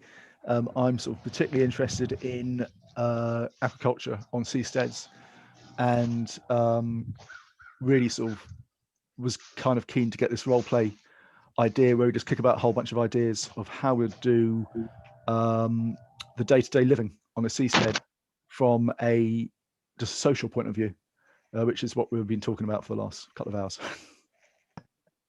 It's been great conversations. Yeah, it's been really useful. We've really cut through a lot of stuff. It's been really good. Nelson, do you want to introduce yourself? Oh, or Nate. Sure, I'll hop in. Yeah. I haven't brushed my hair or beard this morning, so you'll have to forgive me. I'm really rough around the edges. So I'm Nate Layton. Primarily, I'm a software engineer, architect. Done lots of things over the years. Did a stint of fishing in college up in Alaska. I've lived on a boat with my family for 3.5 years. Lived in an RV with my family for 1.5 years and traveled around the country. So we like to move. We like to try different things. The ocean's a big passion of mine. Definitely interested in the engineering side of things as well as the sort of, what would you call it? The agricultural, but it's not, it's water, aquacultural aspects of seasteading, as well as the engineering is definitely an interesting side of how we're going to make this thing work. But yeah, that's me. Thanks, Nate. Nice to meet you, Vince. Yeah. Nelson. Hey, good morning. I got a lot of light here. All right. Have been working on designing a seastead or some sort of ocean energy ship. Might as well live on it, make a profit. That's all I'm going for. Have a spot where we can be green out there and do some good. I've been looking into fluid dynamics and sailing, and there's a lot of projects that could come together real nice right now. Thanks, Nelson. And I'm Tony Olsen. Nate and I initially created the Freedom Haven group about 3 years ago, almost 3 years ago now. And the goal is to create a socioeconomic location freedom where you have the levels of social and economic freedoms that don't exist anywhere else in the world, for people who want to open businesses or just kind of live a more free lifestyle, which means living outside the exclusive economic zone where we could, which is 200 nautical miles from shore, where we could be outside the jurisdiction of any existing country, so that we wouldn't be, we would have the freedoms that we're actually looking for. We've gone through many levels and many different types of designs in the last 3 years, and our governance and all these different things. We're still, discussing and figuring this thing out. The goal is that we have enough people interested at some point that we could fund various gradually larger phases in this structure and get the whole thing built and done with that. We also hope, if it's possible, to help the people in Hong Kong who have, but it may be too late for them because they've lost the ability to leave under their UK visas, which is unfortunate. But they're being taken over by the CCP and losing their freedoms really quickly. And they had the funds to be able to afford something like this. So there might be a great way to provide what they need, and they have the money to be able to pay for it. So maybe we can get the best of both worlds. But we're just kind of play it by ear each week where we meet like this. We've met with Nick, the naval architect, our architecture, to go over their designs, and we have some updates to our designs that we'll be making in the next couple of weeks, and posting those online. The website is freedomhaven.org, and we have two main groups that we deal with. I can post that here. Freedomhaven.org is our main website, and all kinds of links and summaries of everything else we have should be on that website as well, different tabs. And that's it. Anyone else want to say anything or cover anything before we close the meeting in about 5 minutes or so? If you could remind me when the next meeting is today. 7 hours from now. Right, so that's 14. God, that'd be way past midnight, I think. It's 6 p.m. Central Time. What's that? +6. 7 hours from now.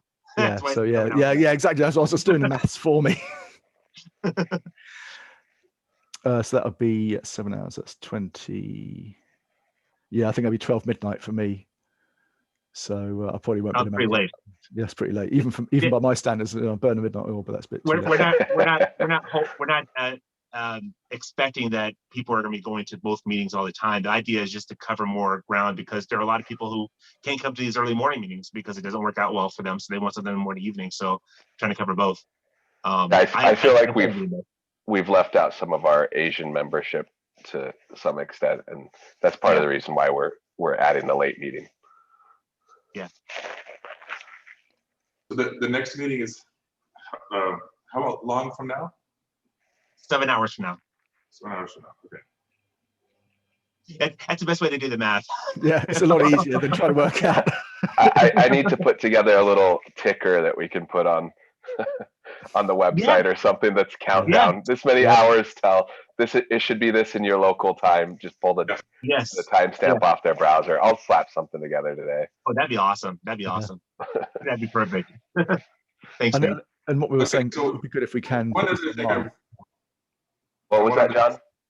So it'd be good if you can put this on put it onto YouTube and just privately link it on the web on the Facebook. It'd be quite interesting if people are up for it to get comments from other people. I will only do that if everyone is okay with that, because if you guys, I mean, okay, but ask everyone, guys, do you want a private link so it's just us? But the problem is if anyone shares it, anyone else can see it too. Do you guys want this meeting as a private link for us to watch on YouTube or not? And if anyone says no, then we're not going to do it. But what do you guys say? Fine. Yes or no? Yes, it's fine. I don't think we should make that the standard. I think we should always ask. Yeah, absolutely. I think we covered so many useful things today. It's worthwhile, at least, potentially going. I can't wait for them to quote me out of out of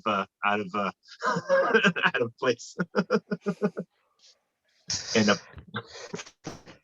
Tony hates people. Nelson, what do you think? Yeah, sure. Might as well have more stuff out there. Build some buzz, man. Cool. Nelson, are you okay if we put this on YouTube as a private link? Oh, sure. Okay. Vince, thanks for asking. What do you think? Sure. Okay. Then I'll put it out there later on today and send you guys. How do I get a hold of you guys? Like Vince, how do I get a hold of you guys on Facebook? John, I know. Nate, I know. Nelson, I know. It's just Vince Cape. Facebook.com/Vince Cape. Type it in the chat if you guys can. I'm going to make sure because how do I give you guys a link to the private YouTube thing? Oh, I'll tell you what. I'll the invite, the meeting invite for this. I'll post it as a message in the discussion of this meeting invite. So just keep an eye on that. And if you post it on the Facebook page, that might be worthwhile so other people who are part of the Facebook page can view this if they weren't able to make the meeting and comment accordingly. Okay. I don't know what people's thoughts are about that, but that might give it a wider audience and get some more feedback. Well, yeah. Do we want people to watch this video who haven't actually attended the meeting? I don't know. We might as well make it a public link if we're not, Yeah, I would. Okay. I think it just raised a bit of profile, and someone who couldn't make the meeting can then watch it. If they can deal with a 2-hour-long chat. I need to put on better behavior and be better dressed up if I'm actually going to be in front of a public world audience. Okay, then I'll see you guys in about 7 hours from now. Anyone who wants to come. If not, then we'll see you next week at the same time. Same bat channel, same bat time. Vince, is there anything you wanted to cover? You said you wanted to cover. One thing you wanted to mention before you go, though. What was that, Vince? So the other thing is, I'm actually financially able to fund a single-family seastead if I just had a design that I trusted would hold together. And so I'm seriously looking for a structural engineer. I've actually hired 2 before, but not been happy with the way things went. So anyway, how far from shore are you looking for? I want to be able to go out to international waters, but we'll start, we'll launch it from shore and see how it goes, right? How high of waves are you looking to be able to handle? Like 15, 12. The thing is going to be 15. The bottom of the thing will be like 15 feet above the average sea level. So, you know, maybe bigger waves than I ever see in the Caribbean, except for a hurricane. There you go. Design, Yeah. if you go to the website, the design we're working on is a more of an apartment for Yeah. like thousands of people. We're not really doing single unit designs because we're handling more of higher waves, more be able to handle more storm situations where if the storm comes through, and we're actually, although we're going to try to find a place that doesn't have those kind of high waves, if anything bad goes through, we'd be able to weather it because it's such a large structure, and we'll also have a better defense. So we're not. This isn't really a single family unit as much. But that being said, everyone's paying for their own piece of that, and if we have enough people buying their own piece of that, then this thing will actually get built. But at this point, we're still looking for enough people who are interested in that. It sounds like what you're looking for is how is Ocean Builders for what you're looking for? Well, so I want one that can move around, Yeah. and they're focused on, you know, close to shore right now. Mm-hmm.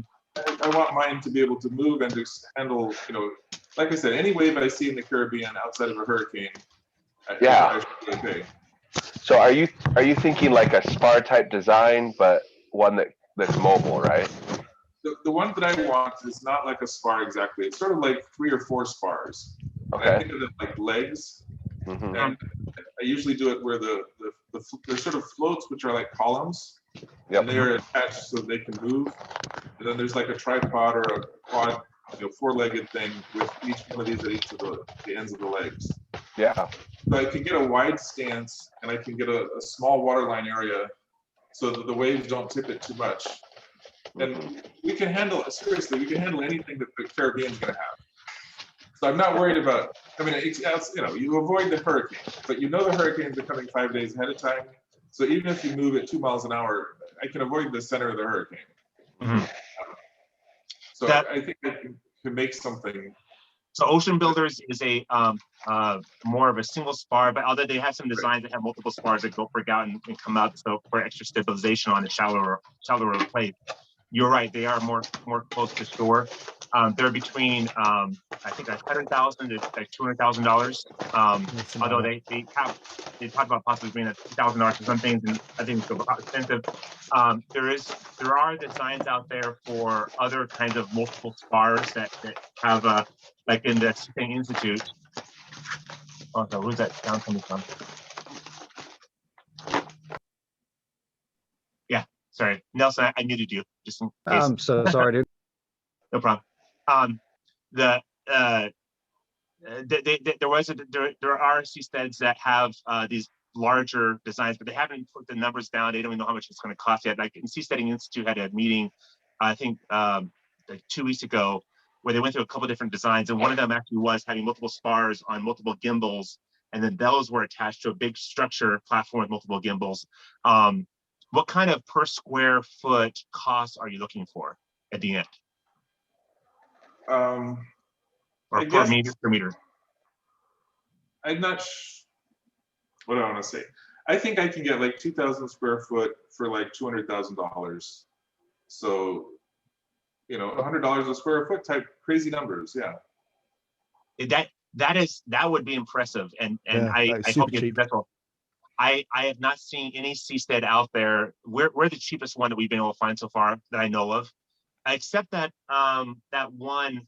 There is one that has promised these incredibly cheap prices, although it's prorated, and I don't know how we have a link to them in our group. They're like a multi-billion-dollar huge island thing, and they're promising these rents for the smaller places that were.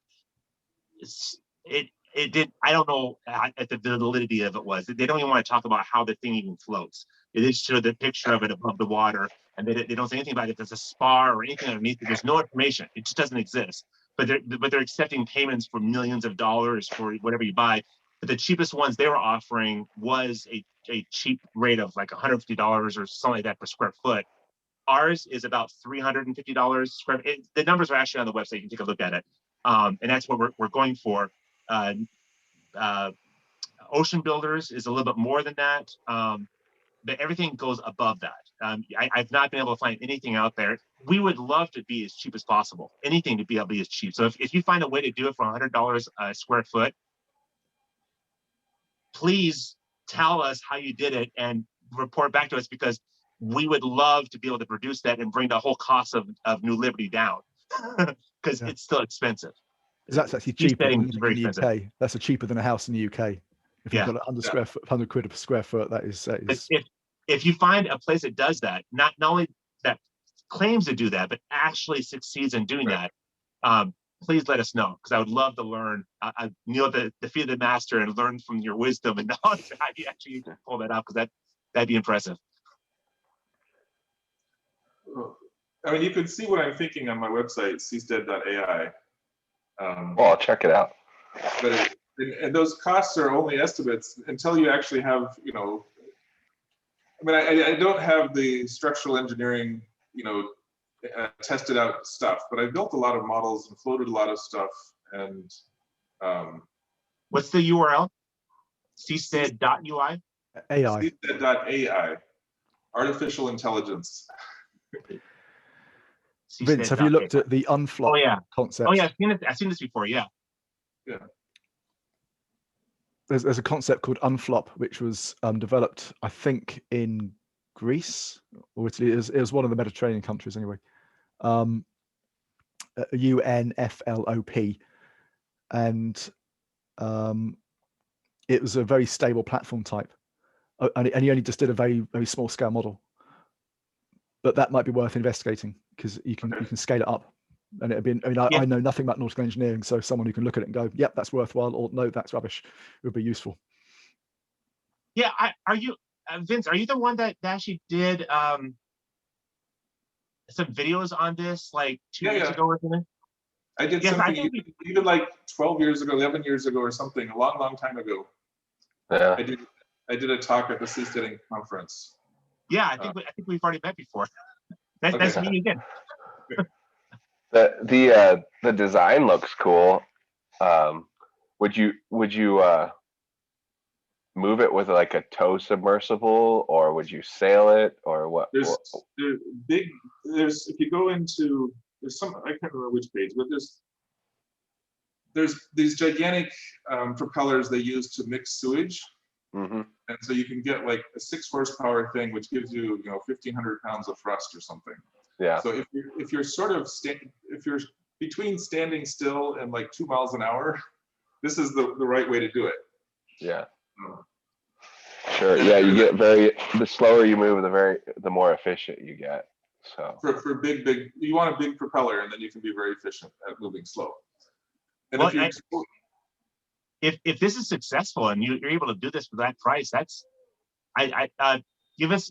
keep us up to date on how it's going, because it sounds like you have a design and it's not what I don't have is a final design that I can order the parts for. And my goal, I think what I want to do is to order a bunch of parts in aluminum or stainless steel or maybe titanium that I can bolt together and assemble it on this beach that we have and push it out into the water, right? Sure. But I haven't got. I need a structural engineer that believes in this concept and that I can hire to do the final design of something and check out that it really, that the costs are what I think they are and that it's strong enough and whatever. But because of the way the floats can just move, it doesn't, structurally it's sort of easy. Right? Yeah, you may find luck if you found a company that did like the aluminum or titanium machining. Yeah. Because they're going to want all the specs too, and often they have someone on staff that you can pay to help design the parts. You may be best finding your end vendor and working backwards from there. Maybe the pylons, the big steel pylons themselves, the flotation itself is probably your biggest concern in this design. They have rubber bumpers for giant ships that will work fine. Yeah, so the amount of water you're displacing, the actual volume of water and how much water weighs, being one cubic meter, Johnny, you're like a ton per cubic meter. Yeah. it's one time, right? Yeah. Yeah. So basically, if you have one of these, that basically the actual weight is going to be the problem. So you're talking about just having those floating ballast bumpers on the surface, but not having an actual pylon going down into water. No, the floating things are going up and down. They're like columns, right? So it's kind of like a spar, but it's sort of like having 3 or 4 spars. I've just posted a link in the chat. Apart, and then you have like So I just posted a link in the chat to the unflop design, which was done some years back, and you might want to have a look at that because it has a lot of YouTube videos and a PDF of the science behind it, and it's very similar to what you're describing. So it might be worthwhile having a look at what this guy did, and you might get a little leverage from that. Okay. I don't know how much Ocean Builders was able to get for their big spar cylinders that they used for their thing. Yeah. Yeah, if you want to have a meeting, we can just go over that design specifically in the meeting sometime, and we can just discuss it and how much it might cost, and you're looking for aluminum, not steel, because steel would rust. You're right. So the either like marine aluminum or there's duplex stainless steel, which does pretty well, and then there's titanium. It looks like you can get titanium for $6 a pound, and to me it looks like I could build a frame for this thing that was like 10,000 pounds, and so maybe it's $60,000 for the frame. If that's the case, why not do it in titanium, right? But I'm not sure of that yet. But it's close enough that to me it seems like it might be right. And perhaps I don't have 2,000 square feet, maybe I have a little less or something like that. But I feel like getting a frame that's very wide and then these columns floating at the edges gives me something which is stable enough for me to play on a computer out in the ocean, right? And with Starlink, I have internet, so we could go anywhere. And Starlink is awesome. Yeah. So another fun thing is that I've done models where I had like 3 of them connected together and sort of like a train, and just having them connect together with a joint that can move and then elastics to keep the sides sort of lined up, an elastic on each side. It moves fine, right? So because these designs are sort of gentle on the motion, you can have 2 of them connected together without any big trouble, or 3 or 4. How much would the structure weigh? Huh? How much would the structure weigh? Well, the connecting together is basically it's a trailer hitch, right? So the question is exactly how much does the structure weigh? Yes.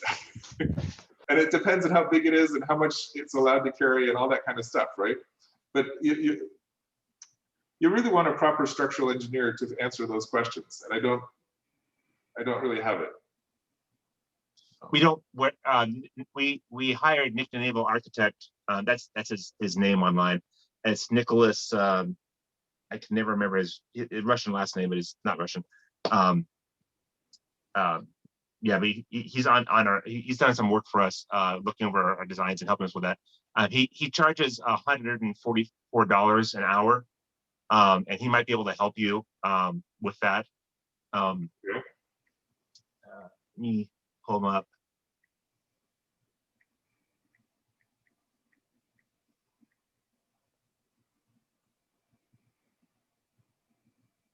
Sorry, give me a second. And we need to wrap up really quick because I'm coming close to my other meeting. But let me get his contact information. Come on.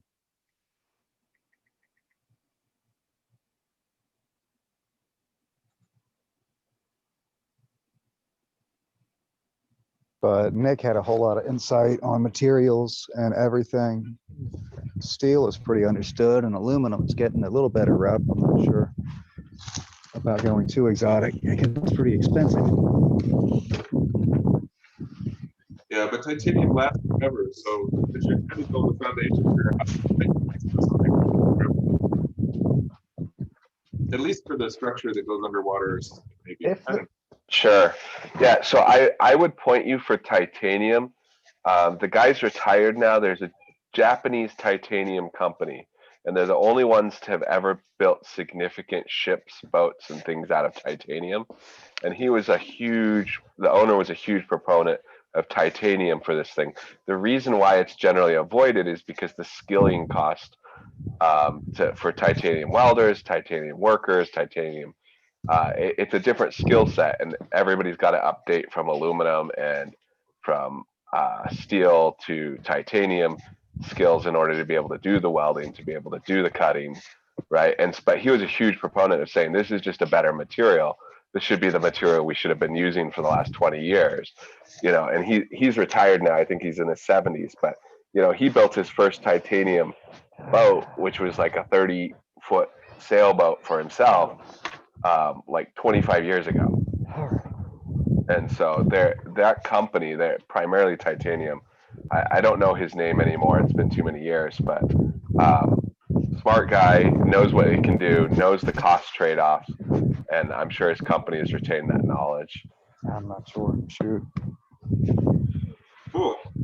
Yeah, to me, it kind of, at least for the, on my design, the legs that are going underwater and connecting up to the floats, it seems like it'd be nice not to have to worry. Titanium, if you have stuff growing on their barnacles or whatever, it can't eat into the titanium. Whereas aluminum, you have to keep it cleaned off. Otherwise, the sea life might hurt your soft aluminum, right? But titanium is so hard that nothing in the ocean can actually eat it or mess with it. And so to me, I don't really want to. It'd be nice not to have to worry about cleaning off my seastead under the water, right? Yeah. We're gonna have Life will find a way, but yeah, shoot. Yeah, you'll still have to clean it or you'll get overweight. Eventually, but you can have quite a bit growing on there before it really goes on. Sure, you can also use sonic anti-fouling now. Works pretty good, not perfectly though. Okay.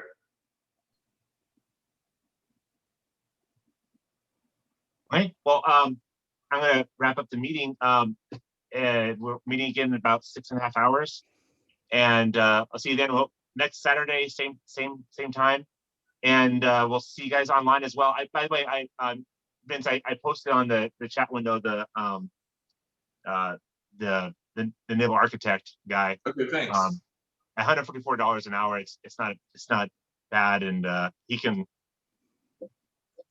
give you. I mean, yeah, we can do the net math of how much water you're displacing, how much you think will weigh, and how much metal we're talking about, and do rough stuff as well. But he's an actual naval architect, so I can do that kind of math, but the thing that I'm not sure about is, if I'm bolting together these pieces of metal, how strong will where you drill the hole through to put the bolt in, when does that start giving, and that kind of, there's a lot more to know. Yeah. It'd be nice to have somebody that actually do all this stuff. Yes, stainless steel is stronger than normal steel, but not as strong as cold pressed steel. So it's knowing the shear force and stuff. All right, that makes sense. All right, well, see you guys, and I'll open back up in about 6.5 hours. And I'll see you guys next week, and I'll post on the event link or in the group the actual link to the YouTube. And Nate, would you be okay with that scenario we're talking about? How the burden of proof needed to banish somebody versus a citizen versus a non-citizen, and basically the logic you put forth here, which made a lot of sense. Would you be interested in putting that a link on that, a post, putting that together in a post on the Freedom Haven role-playing group? Interested, but tell you what, before I do anything else on Facebook, I will do that. But my day is already overbooked. Maybe I'll find where in the video it is and link to that time slot and say, hey, let's discuss this. Okay, that works too. Okay, well, I'll see you guys in 6.5 hours. If then, otherwise, we'll see you next week. Thanks a lot for joining. Good. Yeah, man. All right, guys, great talk. Guys.